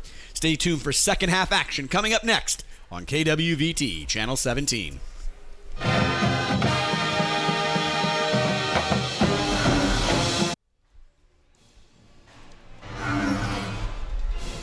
Back to live action here. Still several minutes away from kickoff here in the second half. We do believe that Azusa Pacific did win that coin toss and elected to defer to the second half. Western Oregon came out behind Ty Curry on 3 straight running plays, getting first downs, and I wanted to basically say he really showed something to me on that first drive when he was throwing the football, when he was 4 of 4, Michael. He really took his time, and in warm-ups I could just tell he was throwing his best ball that I'd seen all season, and it came to fruition with that touchdown to Marquise Sampson. Again, run me through that play, Michael. You were saying you could see it develop as it was happening. Well, it looked like Ty Curry had the option to run the ball right away or pass it to Nico Jackson, and with the hesitation, he could have thrown it to Nico right out of the backfield. Suckett was reading it the whole entire time, and he decided to make that break at the right time to get that interception. It was a great play by him. It reminded me of old school, just a pickup game of football where some fast receiver, fast defensive back's going to just hang out until he sees the ball thrown and try to make a break on it and get an interception. He was able to do it. It's, again, not Ty Curry's fault necessarily other than getting the ball out a little bit sooner, but it doesn't matter. There's a cool thing about Azusa Pacific, as they have a 1-7 record this year.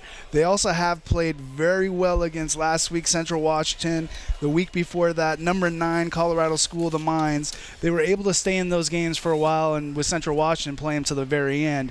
So they're playing better right now than they have all season. And so Western Oregon definitely has to come out and play ready to go this time. Azusa's just going to continue to get more confidence as the game goes along, and they're going to believe they can win this game as well now. Excellent point, Michael. Talking to several coaches before the game, they actually brought up that Colorado game very significantly, that they're the number 8 or 9th ranked team nationally in Division II, and they expect that Colorado School of the Mines actually will have an opportunity to actually make a run once the playoffs do start. But today really has turned into, again, going to be a tale between 2 halves. Western Oregon came out very much asserting that they could run and throw the football against this Cougar defense, only to kind of stall out twice in the red zone and to have a field goal block that led to a 70-yard field goal return for the special teams. of the Cougars and Azusa Pacific. A game tied at 14, Michael. I think you start from scratch, and I'm not saying it's a script, but you basically go back to the very basics. You have two very, very good and different running backs that can run and catch the ball, and then you have a quarterback that ran for over 130 yards in the first half, and the entire team over 200 yards of total rushing in that first half. And while the first half went by so quickly, we'll see this second half possibly go the exact same way. It might be a very, very quick second half.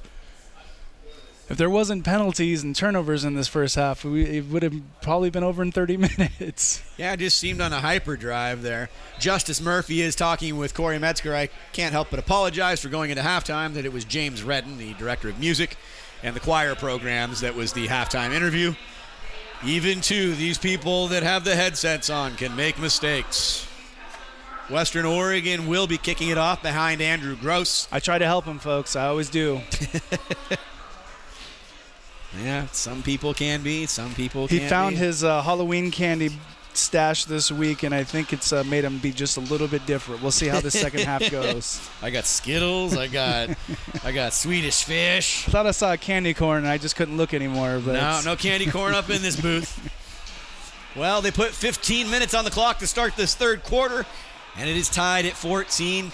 Couldn't be happier to have everybody here live in Monmouth, Oregon at MacArthur Field on KWVT. I'm Matthew Palumbo alongside Michael Brown, producer and director Ken Louis Tag, and the rest of the crew. Thank you for all of your hard work. We still got one more game next week, but we've got a half of football that could be historic in the Wolves program. If they come out victorious today, we've already mentioned it, a conference championship could be waiting them. Almost a down knee there for the Cougars as they receive the opening kickoff. And play goes out of bounds around the 30-yard line. And Tyrell Williams Jr. will come out to start the second half for this Cougar offense.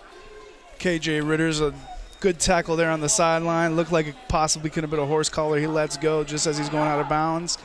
And you see what Azusa Pacific's offense come out with a chance to take the lead off this first drive of the second half. See what Western Oregon's defense can put up against them. Tyrone Williams Jr. now in the shotgun, has been all afternoon, is going to pass him first down, but fakes it, and he goes out to run, and they kind of put the same wrinkle that Ty Curry put on them in the first half. Yeah, they like Ty Curry doing it, so they decided to run the ball right up the middle using his big frame and putting his head down. And a good job by Curtis Anderson. And it looks like Burnett on the tackle there, but it does set up a 2nd and 1 for Azusa Pacific. Western Oregon's defense, since the very end of the second quarter, been struggling. Sinclair had an open field tackle, misses his target, and the Cougars are going to come out and move into Western Oregon territory, but the laundry and about 3 or 4 penalty flags hit the ground. Just a quick pass out there, and you see the missed tackle, trying to go low, but doesn't take the receiver down. And then you have a lot of people, and it looks like a block in the back. You see right before the end of that play, the ball will be moving back, possibly a first down still, and just going back 15 yards. We'll see what the officials have to say about that.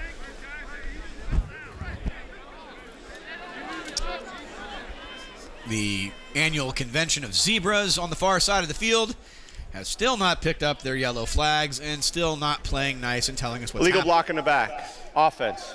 10-yard penalty from the spot of the foul. Still 2nd down. So they decide to give him the 2nd down as opposed to it being after he gets the first down. Break for Western Oregon there because it was towards the end of the play there. But it'll be 2nd and long for Azusa Pacific.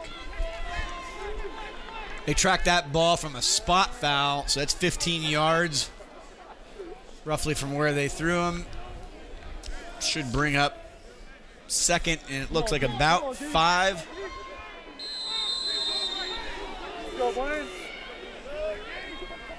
Ball on the 36-yard line. Cougars offense, Wolves showing great pressure. Play blown up. And I'll tell you, Michael, I'd probably count now about a half dozen missed tackles for this Western Oregon defense today. Yeah, Nate Proctor able to get up, time it pretty well, touch the running back in the backfield, not able to make a tackle, but back to the line of scrimmage. quickly as Azusa Pacific on third down. Tyrone Williams now looking deep over the top. That is one of the better, that's considered a reception. That is an amazing reception. Parnell, I think they're going to whistle him for the pass interference, but the catch is amazing. Well, he's underneath and has position. It looks like he's going to definitely deflect the ball. Receiver's catching it, but it looks like everybody's backing up. They might call offensive pass interference on that play. Did look like Parnell got himself situated underneath and turned around, but the reception made by Richard Lewis was spectacular. Yeah, Richard Lewis, we've said his name quite a few times today, having a good game. There are fouls by both teams that will offset. Offside, defense, number 94. Pass interference, offense, number 12. We will replay third down. And Richard Lewis essentially turning himself into a defensive back there the way the position was. They got crisscross there, and him trying to knock the ball away, even though he comes up with the reception. Quite a wacky play there. But no harm, no foul for either team. It's just going to do the play over 3rd and 1 here for Azusa Pacific. Just kind of the continuation. I know it was Halloween a week ago.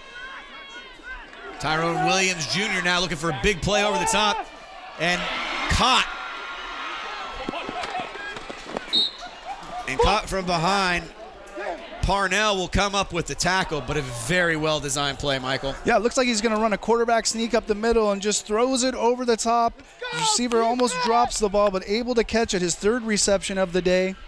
Bryce Granderson. For Granderson, great job by him. Back up to line of scrimmage, another play Williams ready. Jr. now at the 10, turns it up. He'll run out of bounds. Parnell. And I'm just going to tell you, this is kind of like a standing 8 count and a continuation of that second quarter. This defense looks a little rattled right now. Yeah, and he's got great blocking down the field. The players are a little bit out of position, or definitely out of position for the Western Oregon defense. Reeling right now early in this 3rd quarter. Clean snap. Williams in trouble. Haig had him in the backfield. And intercepted by Braylon Evans. Penalty flags are everywhere. Evans will take a knee. Let's see if the interception stands. As you see, he's working his way out to it, finds somebody open, but he's not open, and Evans with the interception, but we have to see what the officials have to say. Fairly clean first half. And you see everybody coming off the field. It looks like it's going to hold. There are 2 flags, though. Let's make sure.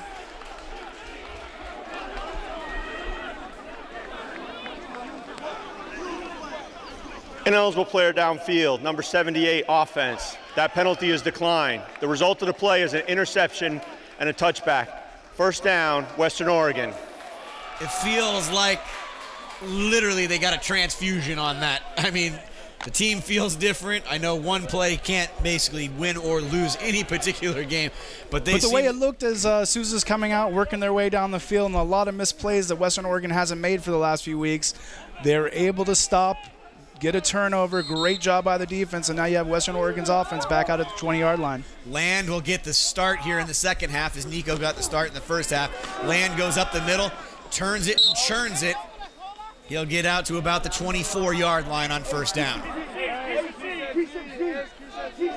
As everybody's a little slow to get up off that pile, but a great job again. Mario Land doing his play right up the middle, trying to use his speed, gets up a good 5-yard gain on first down. Looks for 4.5, we'll say. Samson Willingham, Thomas Wright.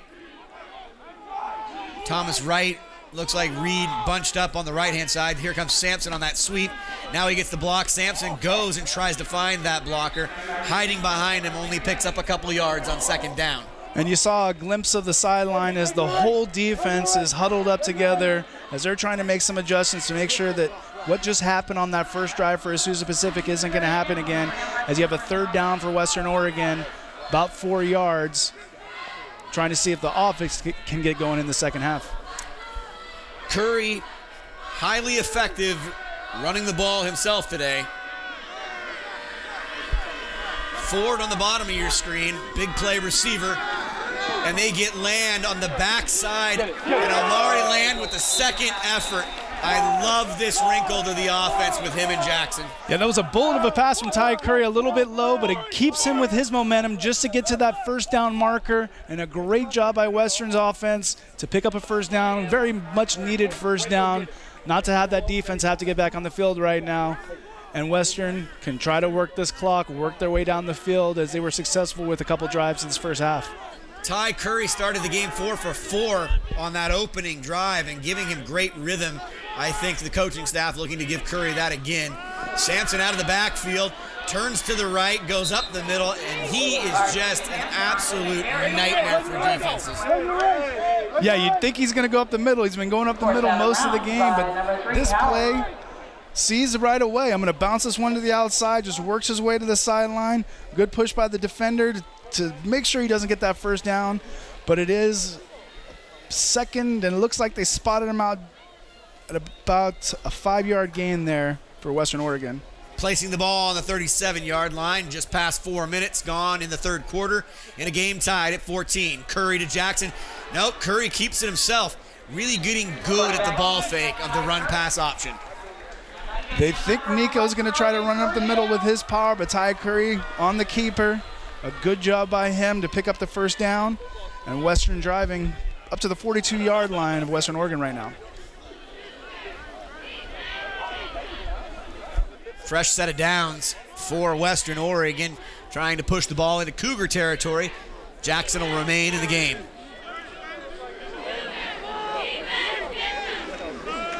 Jackson does get it, pushing straight up the middle.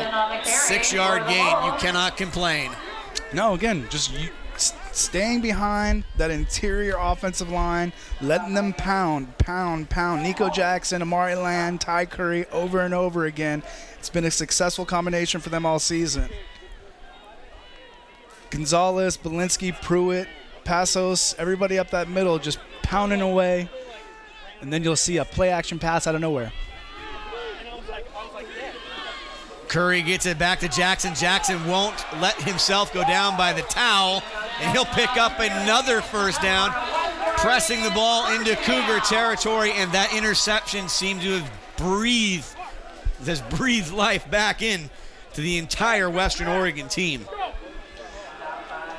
You see Michael Malapai trying to make the tackle, but Nico Jackson just said, hop on board and I'll take you to the first down. And another first down for Western Oregon into Azusa Pacific territory. Nico Jackson having a great season. He'll be handing the reins over to Amari Land. Jackson gets it again, barrels forward, head down, and again, 5 more yards, Michael. Again, asserting themselves with the identity they've had all season. Run, and run. Like some old school Chuck Knox football, some of my favorite from when I was growing up, just pounding that ball. 4 or 5 yards at a time. You're going to get a first down each time doing that. And again, wait for them to just drop in a play action pass one of these times. Curry been able to do it through the air as well. Hands it to Land, keeps it himself, goes off the right side. He gets a blocker, gets one to move away. And Ty Curry has this announcer completely faked out of his shoes once again. Yeah, I thought I couldn't tell where it was going right away. I thought Amari had it, but again, great blocking up in front. And again, Ty Curry making the right moves, working his way up the field. Another first down for Western Oregon. This is what they want to establish here in this third quarter after that choppy second quarter, and they're looking good so far on this drive. Consistency at this part of the field a year ago was a big issue for this Western Oregon offense. Today having some struggles with it, but on the overall this season, once they get here, put points on the board. Amari Land off the left-hand side. He'll get the toss, and on the sweep, take it down to the 20-yard line.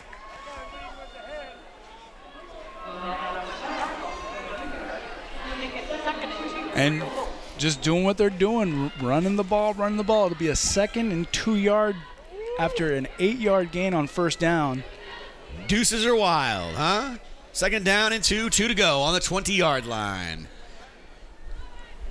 Again, half of the third quarter has expired. Western Oregon dominating the ball, running it all afternoon. Here comes Amari Land, makes one player miss by hurtling over. He'll pick up the first down. The chains move, and this drive continues. And Ty Curry doing a great job just running that option.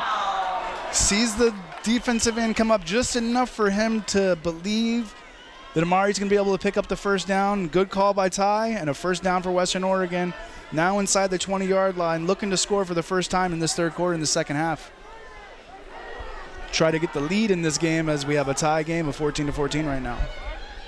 Bunch wide receivers out to the left here. Curry is going to run. Turns it upfield, makes a man miss, goes upfield once again, and a late flag will be thrown. And still running this option look, and he has the option to pat, each time he can hold it, give it off to the running back. This time he decides to hold it and then take the blocking that was set up for the running back, but we do have a penalty down the field, and we're waiting to see what that is at this point. Holding, offense, number 56. 10-yard penalty from the spot of the foul. Still first down. Aaron Turner on the penalty there. I didn't see him down the field, but again, that blocking down the field, when Ty Curry decided to cut back, it just throws people off, and that's where you get those holding calls. As the offensive line thinks the defender's going a certain way, he goes back the other way, and sometimes you get that snag. Ball moves out to the 24. Curry, I think, has gotten a little, hand's been in the cookie jar a couple times today. I feel like he's getting a little bit, trying to take advantage of it, doesn't hand it to Land, and he's sacked. And either way there, the defensive pressure was great by Azusa Pacific. They had two players in the backfield right away, breaking up that play. And now we have a second and about 22 for Western Oregon. Again, getting into the red zone or that red zone area and then going backwards has been pretty common for them this season. And look to see if they can score on this drive. Curry goes out to Amari Land. Land can't keep his feet. He'll be taken down. And this has just been strange, Michael. Again, almost like a kind of a flashback to things, like I said, that they'd worked so. So as they run that quick play, it almost looks like it could have been a screen or a pass, a running play because it was behind the line of scrimmage. But a big loss again in third, and a number they haven't even put up on the board. It's a big one. Curry now, let's see if he can get back some of it. Over the middle, has a man open. It's Thomas Wright. Wright will take it down to about the 27-yard line, Michael, and that's still going to be considerably short. We know that Gross has had trouble kicking, so it'll probably be a 4-down situation. And in a situation for Azusa's defense, they're very, very far back, most of them, just to make sure they hold them from getting a first down. Wright finds that space over the middle, tries to make a man miss. Unfortunately, not able to make that man miss, and now we have a 4th down and 15. A lot of different options here from the 29-yard line. 3 wide receivers are going to be out to the left of Curry. Curry looking in that direction. Maybe he wants to run now, but pocket is closed. Has to throw it, gets it up into the end zone. A big jump ball situation. But we do have a flag down the field on the other sideline. We'll see what that play is real quick. Pass was going for Justice Murphy. Murphy tries to leap. And Ty Curry working his way around, then just throwing it down the field. Incomplete, but again, there is a penalty. And it looks like some Western players are calling it on Azusa. Personal foul, face mask, defense, number 3. That penalty will be assessed half the distance to the goal, automatic first down. Lamario Howard, who's also a kick returner, down there on the coverage and must have got a hand up in the face. And a big, huge break for Western Oregon and their offense to keep this ball on what was an incomplete pass on 4th down. Freshman Phoenix Smith will come in with Evander Willingham, so a 2 tight end set. Thomas Wright, Justice Murphy, Ty Curry, and Amari Land. Phoenix Sweet is going to be on the left-hand side of Curry in front of him. Here comes the ball to Land. Land shut down immediately on first down, maybe losing a yard on the play.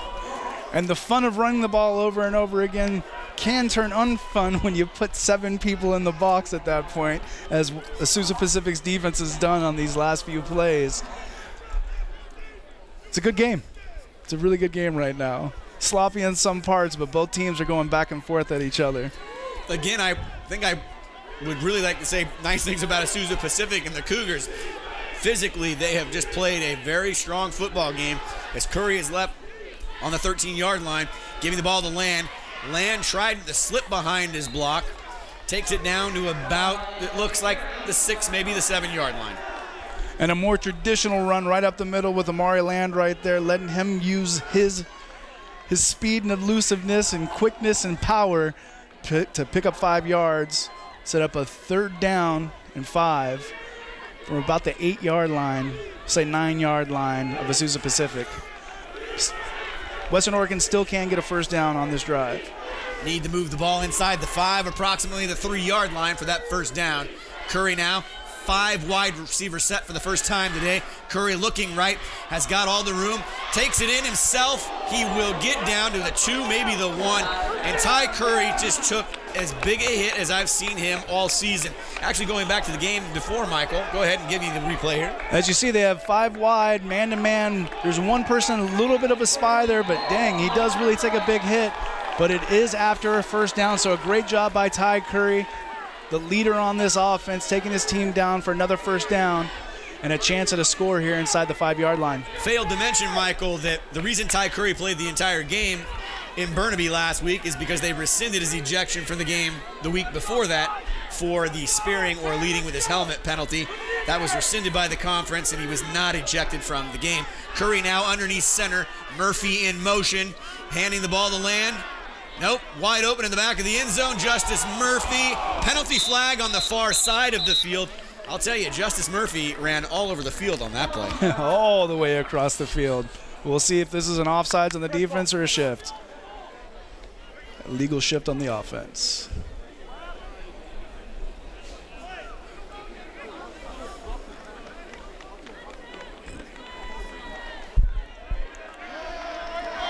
Illegal motion.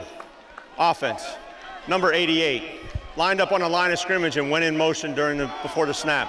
5-yard penalty, still first down. And considered the way the offense has been running this whole entire day, that might have been somewhat of a trick play, essentially. We're going to run a play-action pass at that point, and that was where their miscommunication came from on that shift. Backs him up 5 yards, but it's still first down for Western Oregon at the 9-yard line. 2:22, first down and 8 on the 8. And a game knotted up at 14. Curry has it. Curry looks right. Curry goes to the end zone behind him. Just a bit too high. Intended for Marquise Sampson. Now more penalty flags. It's going to be a late hit, Michael. A late hit on an inadvertent pass there that you throw back across your body into the middle of the field, but maybe he knew he was about to get the late hit on him, so it was a great play.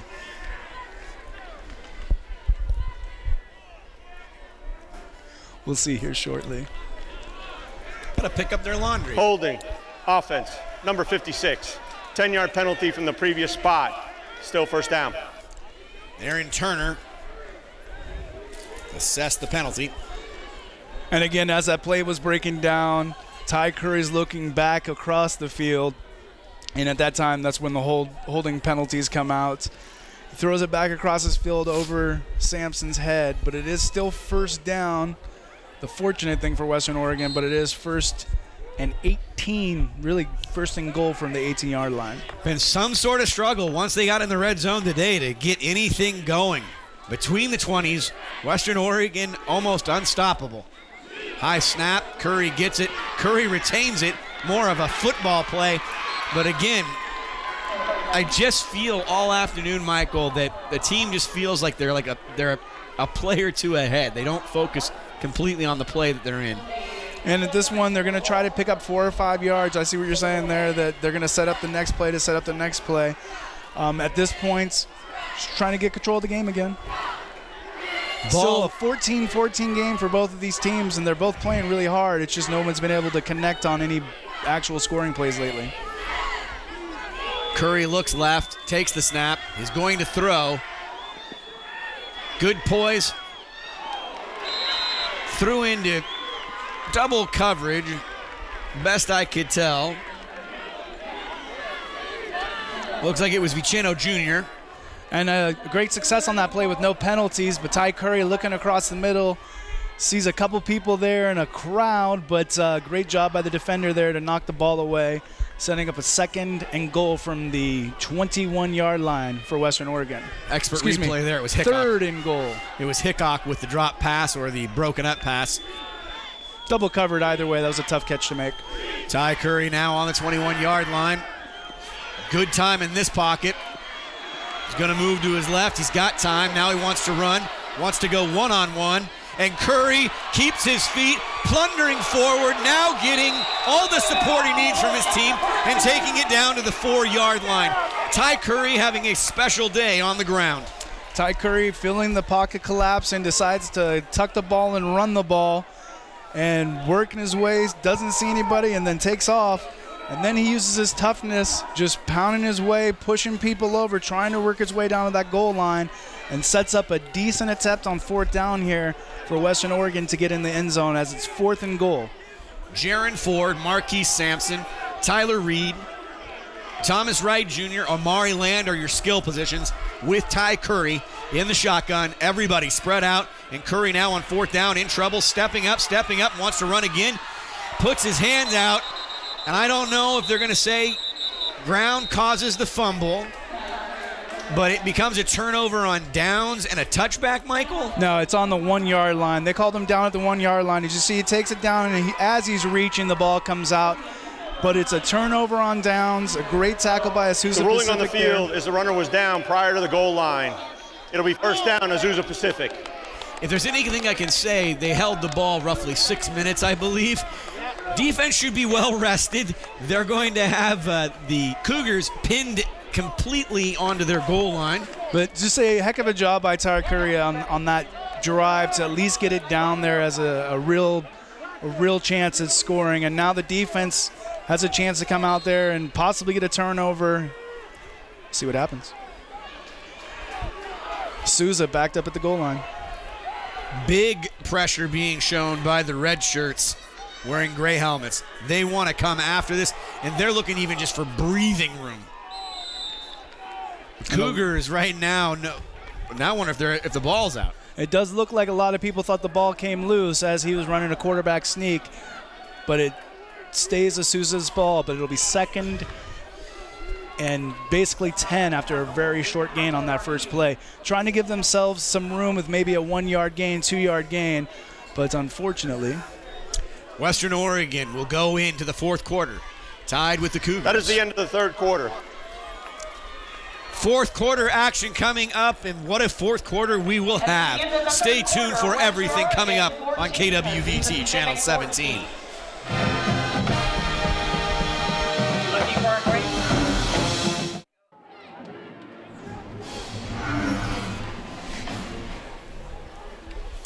Second down and 9 on the 1-yard line, and the Cougars are in deep trouble in their own territory right now.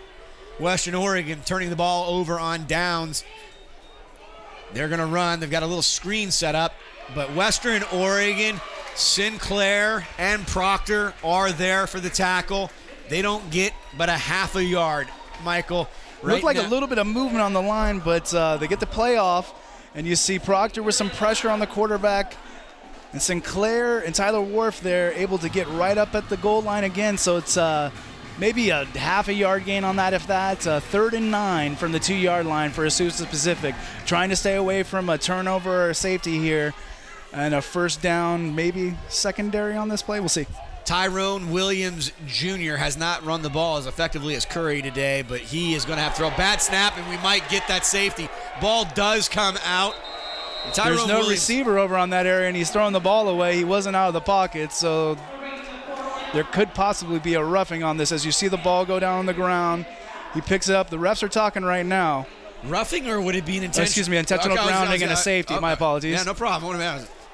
But they're talking it over. That's what it should be on this play. But there's no flag. Can they still call it? Oh, they could drop a flag at this point when they have the conversation. There it is. Safety for Western Oregon and their defense. A defense that was maligned for a quarter and a half has come alive. Number 5. The quarterback was not outside the pocket, and there was no receiver in the area. Safety. The only word I can use for the day, it's been a strange game. Yeah, very strange game. I think we were all going to think it was 16-14 at the beginning of the beginning of the quarter, but great job by the Western D, not letting him be able to get up, pick up the ball, and throw the ball away. At 14-14, it was a 14-14 game. 16-14, Wolves on top after the safety and the intentional grounding from Ty. I think everybody's waiting for the clouds to break today finally and warm up, and everybody will get going for a game day. But again, it's been an odd day today on this important, very important GNAC game. But Western Oregon able to get the lead right here early in the fourth quarter. Western Oregon joined the Great Northwest Athletic Conference in football in 2001. On 5 other occasions, they've had opportunities such as this, Michael. They have never cashed in. A victory today, and the Western Oregon Wolves 2019 season will be a memorable season where they will at least own half of the championship in the conference. Yet to be determined, obviously, is a victory for Western Oregon, and Simon Fraser and Central Washington play later today. It's going to be a free kick. Curtis Anderson's going to be back deep. Looks like Attridge will be the kicker. I see Nico Jackson on the sideline getting warmed up. Helmet's not on, but Western Oregon chomping at the bit to get their offense back on the field to extend the lead. Central Washington with a non-conference game today. Next week, Western Oregon will have to wait till next week if they win this game to find out if they're the sole. I have to wait with bated breath, but I still need to see Western Oregon win the game. Parnell gets it around the 40. He turns it upfield. He'll take it to the 45, and there is a late flag on the play, and I don't know who that's going to go on. It's extracurricular activity of the talking variety. Not a late hit.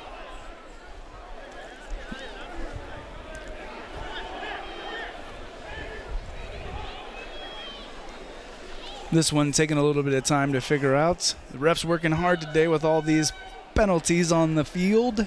Definitely have mounted here in the second half. Staggering, Western Oregon has held the ball for over 33 minutes of this football game. Literally have had the ball. After the play was over, personal foul, unnecessary roughness, receiving team, number 33. 15-yard penalty from the end of the run. It'll be first down, Western Oregon. Tyler Worf, who just made a great play at the goal line with a tackle on the receiver on the last drive for Azusa Pacific, with the next play resulting in a safety. But this time, after the play, as it's happened a lot this season, a lot of the big playmakers can still keep going after the whistle, and on this play, Worf called for a 15-yard penalty. Western Oregon starting off from the 31-yard line to start their drive, 1st and 10. Curry would be loving to get some time on this drive to see if he can get the ball downfield. He'll give the ball to Jackson. Jackson makes that first player usually always miss on the defense and picks up positive yardage. First player's awesome, but there was 2 more right behind him on this play for Azusa's defense. Great job for them coming in, filling the holes. Setting up a 2nd and 9 yards, say a long 8 for Western Oregon. Wolves have held the ball 3-1 in this game. And I can see Ty Curry and the entire offensive line willing to take as much time as they want. Feels like a 1950s NFC North game. Let me guess, the Rams were in it. No. Jackson goes off to the left. And the other smart thing here too, Michael, running the ball in between the hash marks and keeping it inbounds. For sure. I mean, the defense has played well today. Azusa's only had 1 touchdown on offense. If they can keep working the clock, they have a 2-point lead right now. It may be enough for them to get this victory by the end of the day. But again, you'd like to see them keep working the clock and working their way down the field. 3rd down and 4 on the 37-yard line. Curry now 15 seconds on the play clock. Keeps it himself off the right-hand side. Can't pitch it. Isn't going to pick up the first down. and it looks like we'll bring out Andrew Gross for the first time to kick it away. I will say good job by number 88, Justice Murphy, on that play. He had a chance to make a crackback block to help spring Ty Curry, but that possibly would have gotten a penalty. He doesn't make that block. Ty Curry goes down. Allows the punt team to come out to try to see if they can pin the offense back for Azusa Pacific. Quentin Frazier will be back deep for the Cougars, trailing by 2. Gross booming kick. Frazier backs up and now looking for a good bounce, but it comes back this way around the 22-23 yard line. Tyrone Williams Jr. and the Cougar offense will come back out, and I don't expect them to run the ball much the rest of the afternoon. They have literally shut that part of the game down, so Tyrone Williams Jr. is going to have to pass his team most likely. And Tyrone Williams has played very well today, just hasn't been able to get any points out of it. The good playmakers and great playmakers of Western Oregon's defense has been able to make some plays today, and you'll see who's going to win this battle here in the next 12 minutes. On the 23, they mark it. Western Oregon showing pressure off the outside. Short gain and out of bounds. Parnell will tackle. Alu just running out to the flat there. They have 2 players out there, right? Wear 11. Thank you. So yeah. Hirsch able to get out to the sideline there and pick up a very short gain of 2 yards. 2nd and 8 for Azusa Pacific. On the 25, looking to move it out to the 35 for a first down as the clock now does start to be a factor. Both teams holding their timeout. Williams Jr. going deep, and a diving catch. Gage Allen. And a very great pass.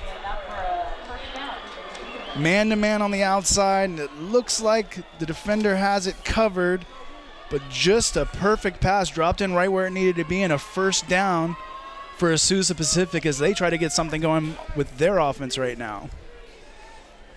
They mark the ball now in Western's territory at about the 43-yard line. Tyrone Williams Jr. with time in the pocket, definitely able to hit Gage Allen with his prettiest pass of the afternoon. And finally a sack. And Tyrone, and he might be hurt. Just right up the middle. A great job there. And I was looking at the running back running down the field. I thought he was going up the middle, but just a great job by the defensive line. And a big sack there on first down, setting up a long 2nd and 20 yards for Azusa Pacific. And I don't ever know if I even said Blaine Burnett, but a great job by Blaine Burnett on that play. Burnett going straight up the middle, taking down Williams Jr. Ball marked on the 43-yard line. A little bit of a draw play. They'll take it back to midfield. Same look as the last play. The run up the middle. It looked like on the last play I went the other way, and I was looking at the quarterback on this play. But a great job by the defenders to come up and make a tackle, holding it to about a 5-yard gain, and setting up a 3rd and 15 for Azusa Pacific. Western Oregon's defense looking to see if it can get a stop here and get the ball back for their offense to try to work the clock some more. 17 yards, 3rd down and 17. Ball needs to get down to the 33 from midfield. Williams Jr. out of the shotgun, stepping up. Maybe he's looking for room. Nothing there. 4 red shirts all over. The ball might be out. Looks like they think the ball has been turned over. Lovelace comes out of the pile. As you see in the replay, right away, Tyrone working his way out to the flat. And Burnett there again. Blaine Burnett all over the field today. Knocks the ball away. I can't see who recovers it, but a great job by Western's defense picking up the ball, and a turnover for Western Oregon. LJ Lovelace coming out of the bottom of the pile. Thank you, LJ Lovelace, former GNAC Defense Player of the Week earlier this season.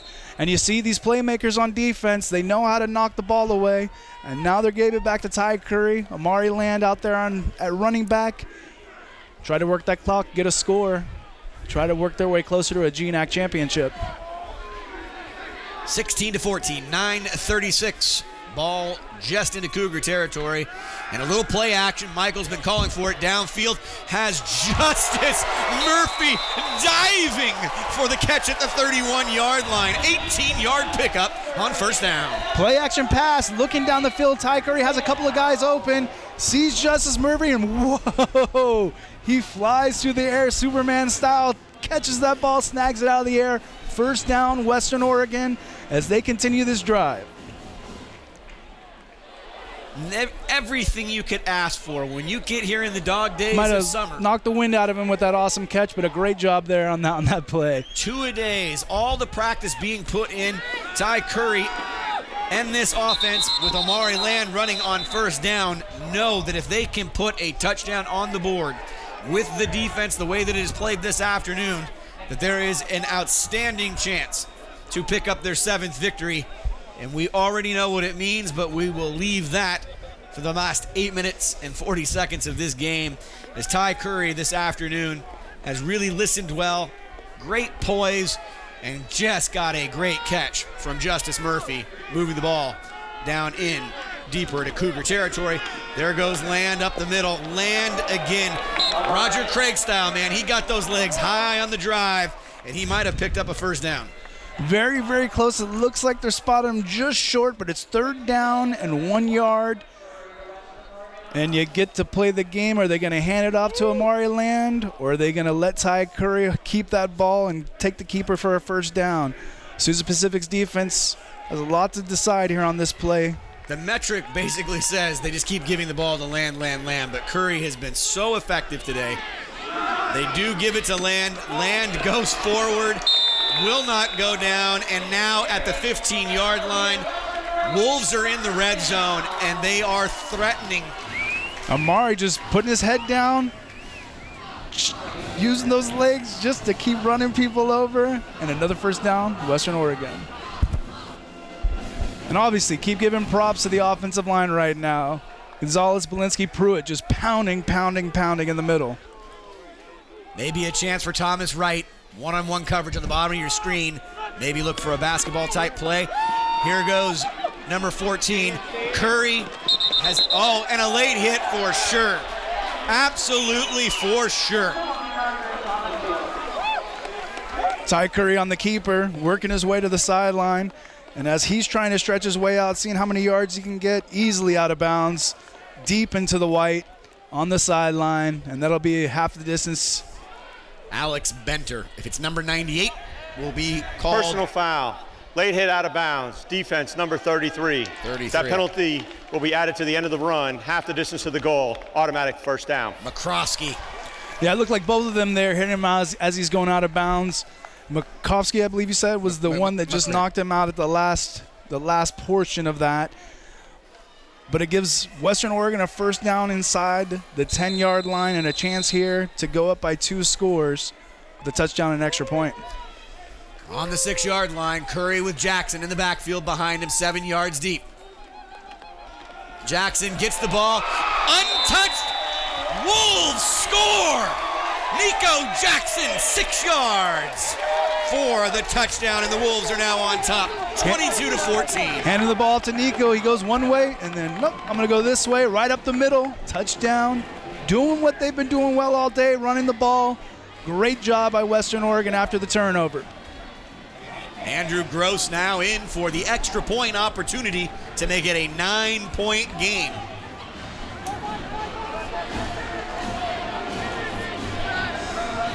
And there is a sense of anticipation here, but a lot of football yet to be played.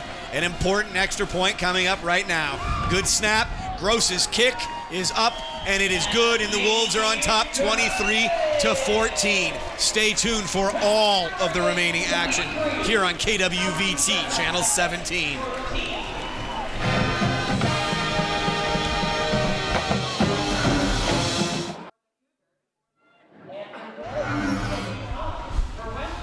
(23-14), Wolves on top of the Cougars. Nico Jackson, a 6-yard touchdown run. 6 plays, 49 yards, 2 minutes and 33 seconds. A very valuable time taken off of the scoreboard. Gross kicking it away, and his deepest kick today and the Cougars field it, and they're looking to get something maybe in the special teams game. But Western Oregon, since that Braylon Evans interception, has just been a different football team, and they now smell what is really in the air and what is possible for them if they play smart football for 6 minutes and 57 seconds. Yeah, just have to continue what they've been doing all game, and that's just play defense, play good defense, and they've been doing it for all but one drive, and they're going to be able to take home a victory. Of course, Azusa Pacific able to come back in each of their games and keep them close, so we'll see if they can get a score on this drive. Williams Jr. on first down. He's in trouble again. He's going to get sacked, Michael. The defense, literally, like I said, almost like night and day, has woken up. Yeah, Blaine Burnett, Lovelace down there. See Proctor coming in there, and just everybody trying to get to that quarterback, and they're right back on the line of scrimmage. And the hustle being shown right there. I'm going to tell you something. There's a penalty flag on the far side of the field. But I'll tell you how much today means to Western Oregon. I'm going to tell you, it's one of the great unsung plays you'll ever see. Court Hammond probably just set a 100-meter record for getting off that field so they wouldn't get called for 12 men on the field. I hope somebody has a slow-motion replay of him running across the field. It may not be from this game or just somewhere in the world, because his stride and his arm movement trying to get off that sideline was fantastic. Good form. Good technique. Fantastic form. Holding, offense, number 72. That penalty is declined. The result of the play, third down. Well, it's kind of coming undone here as Eric Esquire will be called for that penalty. That'll go half the distance, Michael. And they've been operating with bad field position now for quite a bit. Quite a bit of time here. And it's 3rd and 12. 3rd and 12. They moved it up because he did get a positive gain on that play. Got it. But you'd rather just keep it with the down of 3rd down with them pinned back this far right now. Wolves looking to show that pressure again. Williams Jr. steps up into the pocket, throws it, and a great reception. I will give all the credit to great receiving right there. Yeah, with Parnell on the coverage there, he just gets turned around. Safety not able to come up fast enough, and a perfect pass by Brandon Jackson will pick it up. And we'll step away for a quick break here. Timeout.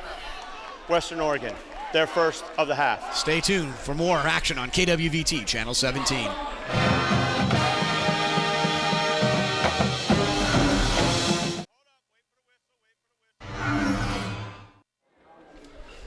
Well, the Cougars don't want to go anywhere and actually force Western Oregon to have to call a quick timeout. Where did that come from the Cougars? Thought it came from Western Oregon. They wanted to kind of stem that momentum right there. Actually, it was by the Cougars. No, got it right now. I'm looking at the board. Western Oregon. Williams Jr., though, going to pass on first down underneath. Braylon Evans will come up for the tackle. Braylon doing a great job just letting him stay underneath there. If they want to kind of work their way down and dink and dunk their way down the field, they're going to let them use the clock right now. So that's probably what they just had a discussion about. Richard Lewis, main receiver today. And again, Williams Jr. handing the ball off, but they've seemed to be most effective offensively, Michael, when they're in a more hurry-up oriented offense. Yeah, you see Cummings and the rest of the defensive line. They're able to get up there. It looked like there's some movement, no call, but big, huge third down here right now for Azusa Pacific. 3rd and 2 on the 41. Williams Jr. looking left, back, right, man down the field. And Braylon Evans had his hand on that at the absolute last second, but there is no doubt that I can't see any other option for this Cougar offense but to stay out there and try to pick this up. A great job by the defense there, knocking the ball away or just having a hand in there enough for the receiver not to be able to make the reception. Now it's 4th and 1. In order for Azusa Pacific to really stay in this game, big, huge 4th down for them right here. 5 minutes left in the game. Exactly 5 minutes. It's 4th down and 1 on the 41. And what hangs in the balance? Western Oregon's defense, do they come up big? Back shoulder throw from Williams Jr. Sinclair on the coverage, but the chains move and they go into Western Oregon territory, and the Cougars just won't go away. Yes, a man-to-man down the field and a great reception there. And you're right, the Cougars will not go away. Great job by them staying in this game. Williams Jr. now looking for a bigger play here on first down. Can't get his shoulders around, and he'll throw an incomplete pass, a low ball. Hammond comes back on the field. The nitpicky me would say you probably would have hoped he would have made that as a reception, that way to keep the clock moving. And officials are asking for timeout for an injured player. So, Michael, right now, Western Oregon, after kind of reeling for about a quarter and a half, own a 9-point lead, 4 minutes and 37 seconds. They've dominated time of possession. I mean, literally, if you were to draw up the game plan, everything went exactly their way except for some untimely penalties in the red zone. Finishing a game off of this magnitude, tell me your thoughts. Real quick, as Gage Allen injured on that play, the receiver going that way, able to get up off the field and walk off. But you see, again, this is the point of the game. Western Oregon's defense, everybody knows what they need to do. You just need to play it out for this last 4:37 to bring home what you've been working on all season. Amazingly enough, Western Oregon started off the season 0-2. And when they had that 4-game winning streak, the first 2 wins came via fourth-quarter comebacks. They have found a way to play their best football when it matters most, and it matters most right now. Tyrone Williams Jr. underneath, and I tell you, if Proctor had just, or was it Worf, excuse me? I believe it was Worf on that one. If Worf had just like 1 inch more, he was going to have that ball. A good job by him getting a hand in there, knocking the ball away, setting up a 3rd and 10 for Azusa Pacific's offense as they continue their drive, trying to get back in this game.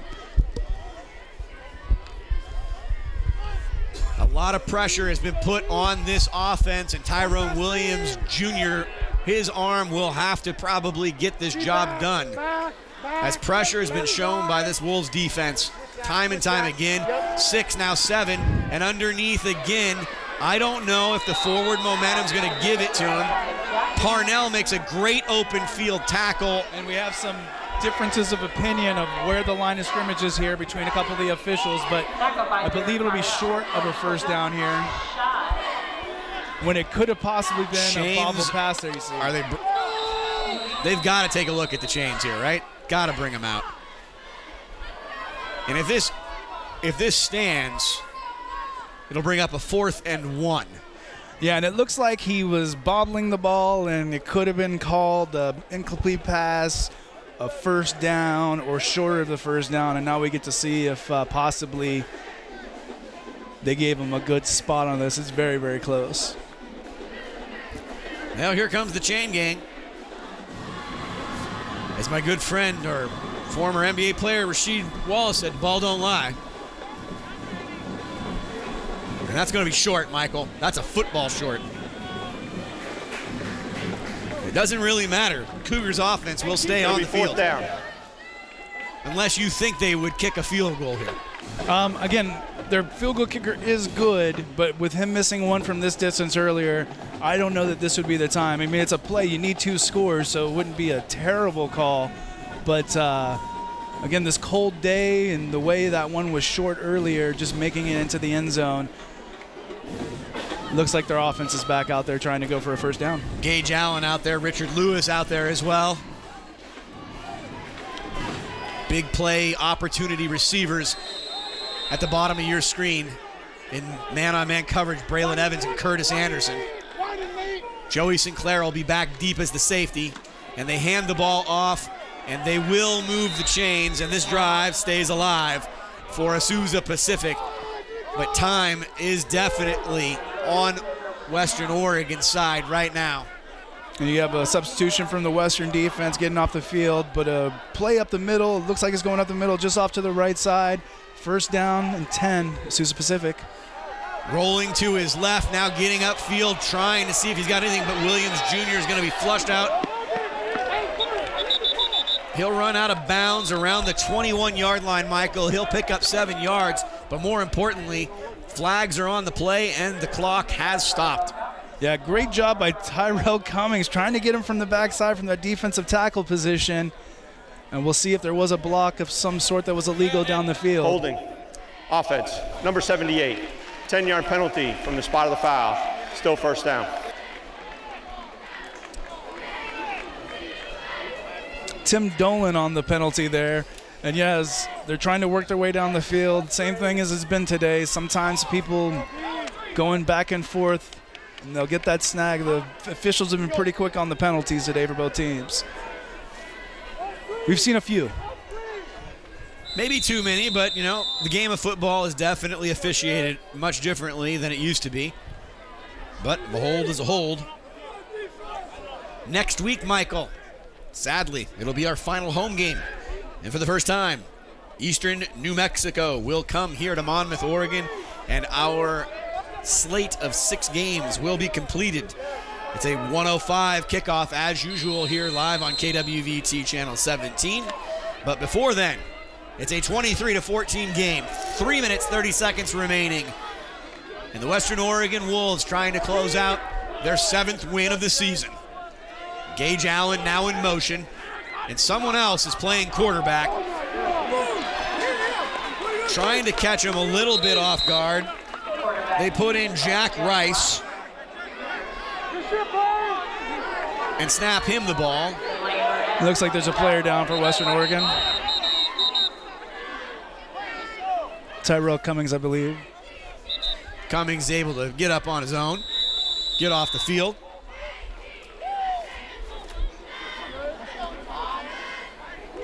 With some assistance here, you hope he's all right as they still have another game to go But I love this this. season. I haven't got to call this name. Twister McComas. Twister McComas, yeah, he's made some plays this year. It's the fun part of this Western Oregon defensive line. They have a lot of players they can plug in and out, and any given day, any given Saturday, some of them step up and make some amazing plays. It's been fun to watch them this season. Twister McComas in the middle of the defensive line wearing some retro Jordan cleats. Williams Jr. now out of the pocket. He's in trouble.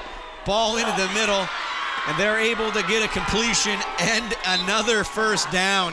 And the Cougars will not go anywhere. Brandon Jackson has had big receptions today. And back up to the line of scrimmage really quick on this hurry-up offense with 2 minutes and 43 seconds left. Azusa Pacific trying to get back into the end zone. 4 receptions, 50 yards for Jackson.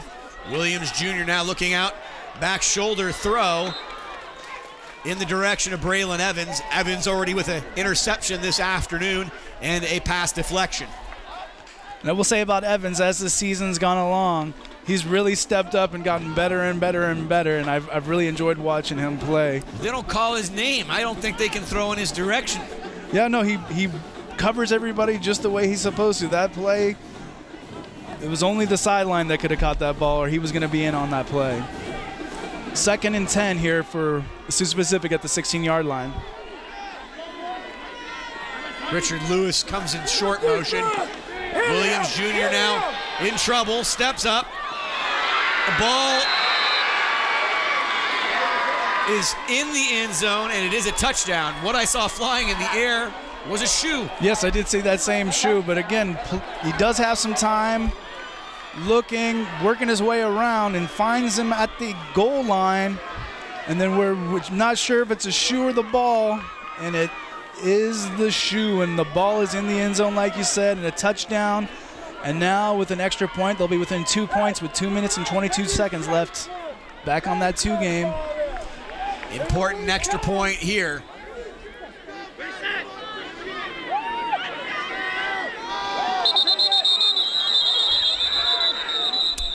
Well, Parnell definitely thought he knew what the snap count was. Trying to get back there to keep it a field goal game. And there's enough conversation. Maybe it's no. They're trying to figure out if they want to take the penalty or not. Offside. Defense. Number 25. Unabated to the kicker. Half the distance to the goal. We will now replay the try. All right. Ramsey Jaridley, place kicker for the Cougars, trying to make this a 2-point game with an extra point conversion. Point after attempt on its way. Clean snap. Kick is up. And the kick is good. Do not go anywhere. 23-21. KWVT, Channel 17.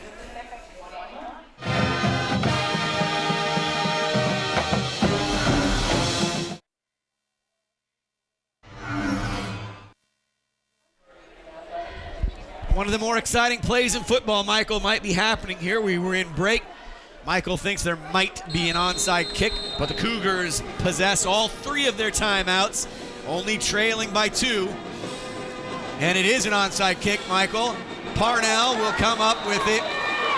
Western Oregon will have the ball. And I think we're going to have a lot of opportunity to talk about.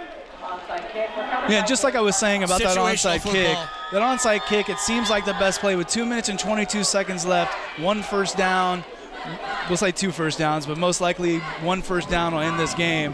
And so the chances of them stopping Western Oregon the way this game has gone so far, I think if there were analytics people somewhere in this stadium, they would say you want to go for an onside kick on that one.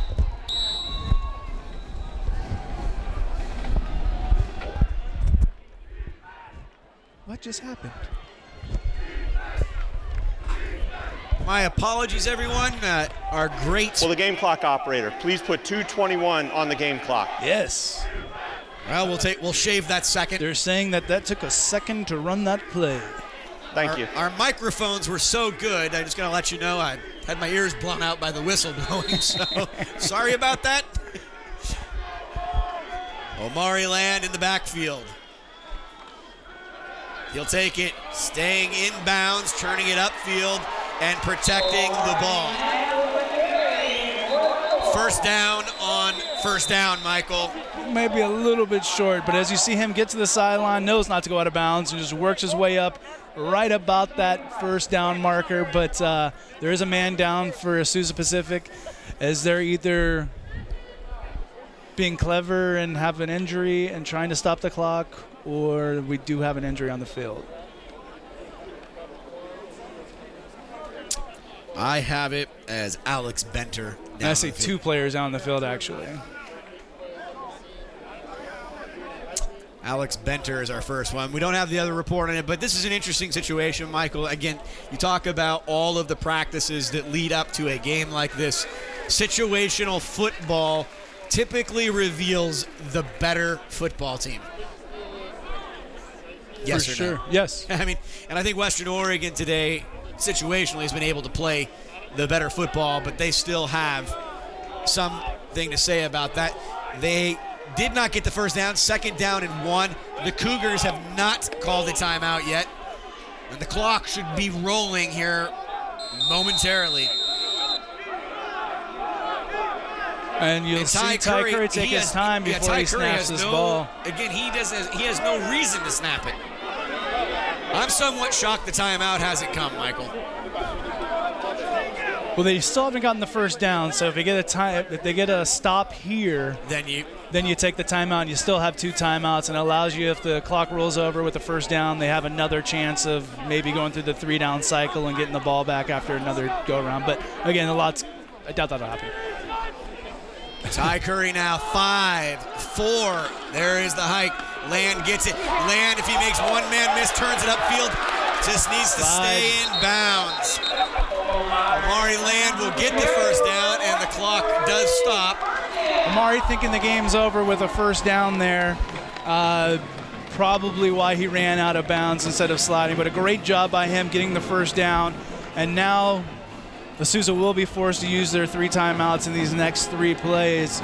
And then depending on if Western Oregon gets a first down or not, Western Oregon first down will pretty much clinch this game. Omari Land just short of the century mark, 19 carries, 93 yards. He'll get the pickoff or he'll get the initial run. Everybody on that Cougar defense, Michael, looking to strip the ball away. Yeah, and that's why I say pretty much we'll salt this game away and end it with a first down, just because there is the possibility of a turnover with every single person on Azusa Pacific ripping, punching, pulling, biting Timeout. everything they can do right now to try to get the ball back. Their first of the half. Western Will the game Oregon clock operator today. please put 121 on the game clock? Western Oregon 121. today. Chatty referees today. Thank you.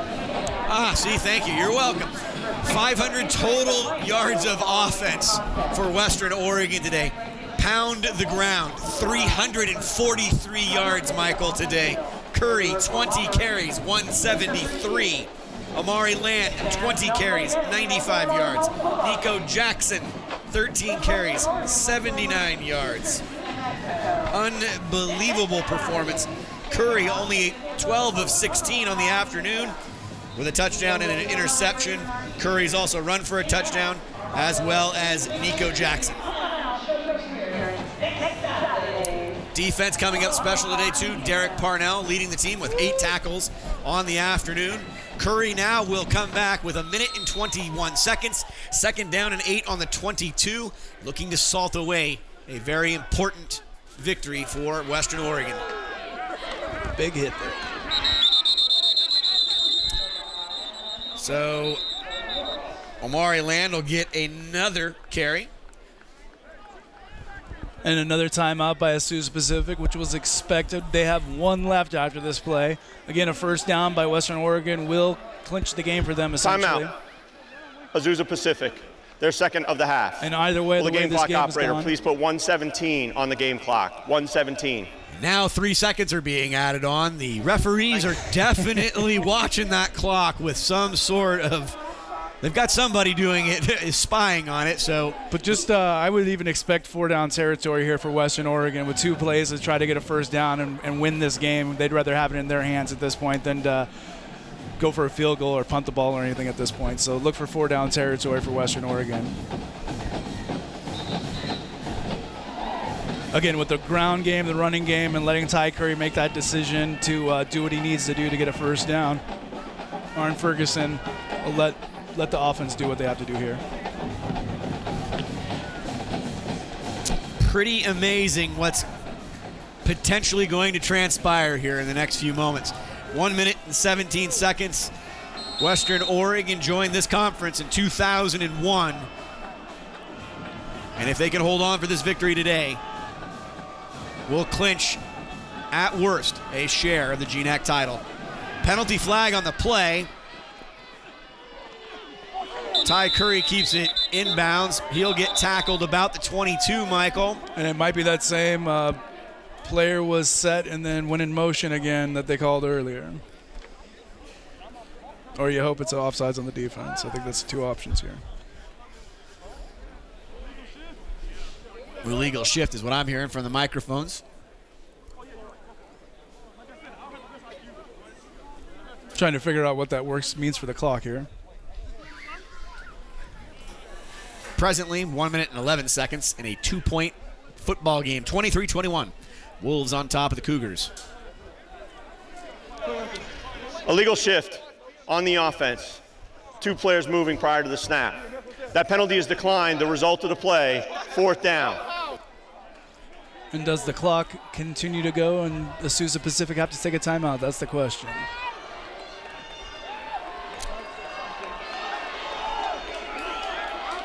Coaching staff is actually, I think, pointing in that general direction. By rule, Azusa Pacific has elected to start the game clock on the snap due to the foul. 4th down. So they'll be able to take 30 seconds off, 25 seconds off the clock, and then inside. They said it won't start until the snap, Michael. Right? I see what you're saying. So now, clock does stay stopped. So first down wins the game. Easy way of deciding it. That's all. Everything that matters here. Azusa Pacific can only stay in this game with a defensive stop here. Curry now, 3 wide receivers out to the left, and of course, timeout. There'll be Western a timeout. Oregon, their second of the half. The clock will start at the snap either way from this. That was a free timeout essentially for Azusa Pacific with that penalty. But important. Another mistake here for Western Oregon down the stretch. I think they've played a pretty spectacular football game for the most part, Michael, and I know that it's just you haven't been here before. You start thinking about it, and all you need to think about is 7 yards, and you have it. So whatever your 7-yard play is, that's the one I'd be dialing up.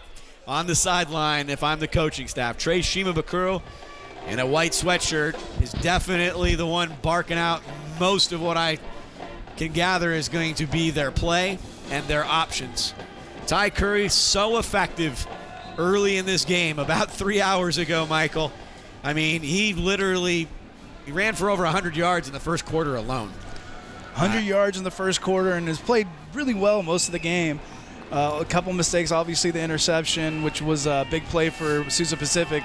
But here, I think he'll be part of this play. Maybe that's what they want them to think. We'll see very shortly. Maybe also in a part of the field we've seen Omari Land become a relief valve receiver. And here goes Curry. It's Curry on his own. Curry does go forward. And Curry's going to keep pushing, and here they go. They're going to let this be a scrum, and this could get very interesting. How far did they get him down there? It looks like to the 15-yard line, which will still be short of the first down. 59 seconds, Michael. Western Oregon's defense will come out onto the field, which I find fitting.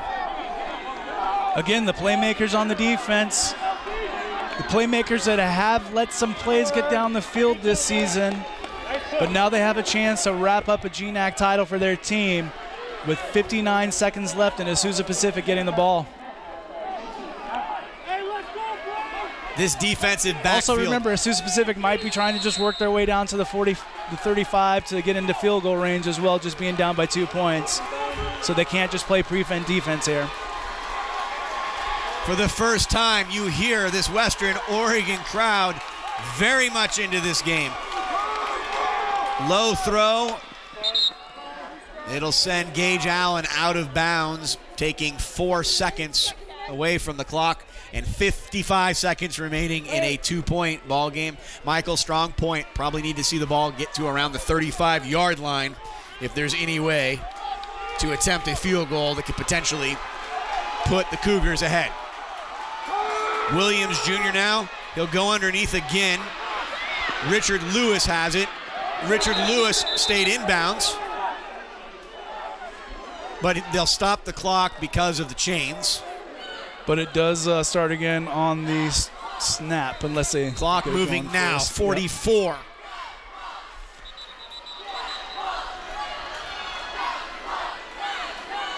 I don't know what's being pointed at by people in the offensive backfield for the Cougars. They want seconds back because the clock started to move already. And the refs are saying, let's play. Western Oregon catching a break, but right now holding on to a 2-point lead, clinging. Williams Jr. on the relief again. And again, a wonderful kind of 2-minute drill being run by this Cougar offense. They did it in the first half to end it, and they're doing it again. Just trying to work their way into field goal range right now. 30 seconds, plenty of time, and with a timeout. Western Oregon playing a little bit softer than they have been earlier, not having the bigger defensive line in there. They're just trying to see if they can let their defensive backs make a play here. An opportunistic defense that did get 2 interceptions a week ago could sure use one now. Low snap, pressure coming, man across the middle. Ball is at the 50-yard line. Wharf with the tackle. 23 seconds, Michael. No timeout being called. Quick snap, pressure again. Williams Jr. is going to get the They're pass. Going to say a complete pass on this sideline. Jackson at the 45, 12 seconds and a timeout. Got to think, Michael, you're looking at 2 plays to get to field goal range. And you see him catching the ball, falling out of bounds, very close playing the sideline there, but at the 45-yard line, big play here for the defense with 12 seconds left. Here comes pressure up the middle. Can they get to Williams? Williams gets away. He gets the reception to Richard Lewis. 4 seconds, 3. Michael, here is the timeout. Ball, where is it placed? There is a penalty on the field right at 50-yard line, 48-yard line. Great catch, Michael. And maybe a late hit on this play. The reception does get to Richard Lewis. They do Personal get the first foul, down. roughing the passer, defense number 94. 15 yards added to the end of the run, automatic first down. Will the game clock operator please put 3 seconds on the game clock? 3 seconds. And obviously that's going to put them in the field goal range, and you'll see the field goal team come out here with a chance to win the game. Timeout. Timeout. Azusa Pacific, their third and final timeout of the half. Well, that's interesting. I know you're catching some momentum, but I don't know if I'd call a timeout there.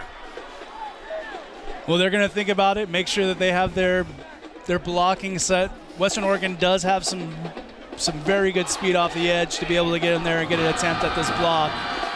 So that's what they're thinking about at this point. Well, Michael, up until 2 minutes in this game, pretty much Western Oregon had a 7th victory and a share of a conference title in their own hands. You could still say that they do, but this defense this afternoon has had struggles at the end of this second quarter and now the end of the fourth quarter with this Cougar offense. Once it gets going downhill in a hurry. And the kick, it is a freshman, Ramsey Jaridley. Ramsey Jaridley will now be iced by the Western Oregon. Timeout. Western Oregon, their third and final timeout of the half. We were laughing, Michael, when we started this third quarter, how quickly the game was going. I said, get ready to be here for a while, as all 6 timeouts have been called here in this final 3 minutes of action. Football has a way of changing up at any point in time. You think the game's going a certain way, and then all of a sudden, just a subtle change or a subtle little something, and everything's different now. So again, it's up to this kicker to really put a really bad end to this day for Western Oregon and its fans here at Ball on the MacArthur 20-yard Field. line. It's going to be a 37-yard attempt for Jaridley.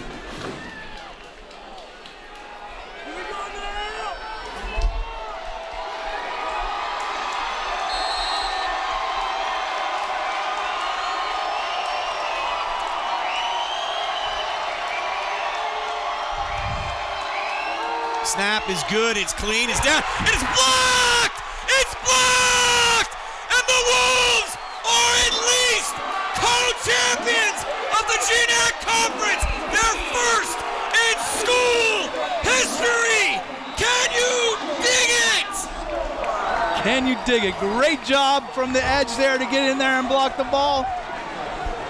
Unbelievable. You can feel the sense of relief. Look at the elation. This is a program that started 18 years ago in this conference, and now there is a fight breaking out in the middle of the field between both teams. This was an amazing game, and it should not end this way. It's getting broken up pretty quick. It doesn't need to be this way. Very hard game, very physical game.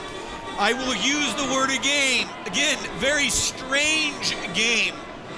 It now ends on a blocked field goal attempt, Michael. And for the first time, it can be said, the Western Oregon Wolves are at least co-champions of the GNAC Conference. Congratulations. Nate Proctor Jr. We are going to step away. We will be back here. Matt Palumbo, Michael Brown, director and producer Ken Luitag, football fans wherever you may be. Come back and see us next week when we'll talk all about this game and more. 1:05 p.m. KWVT Channel 17, November 16th. Everybody, be safe and be well. Peace.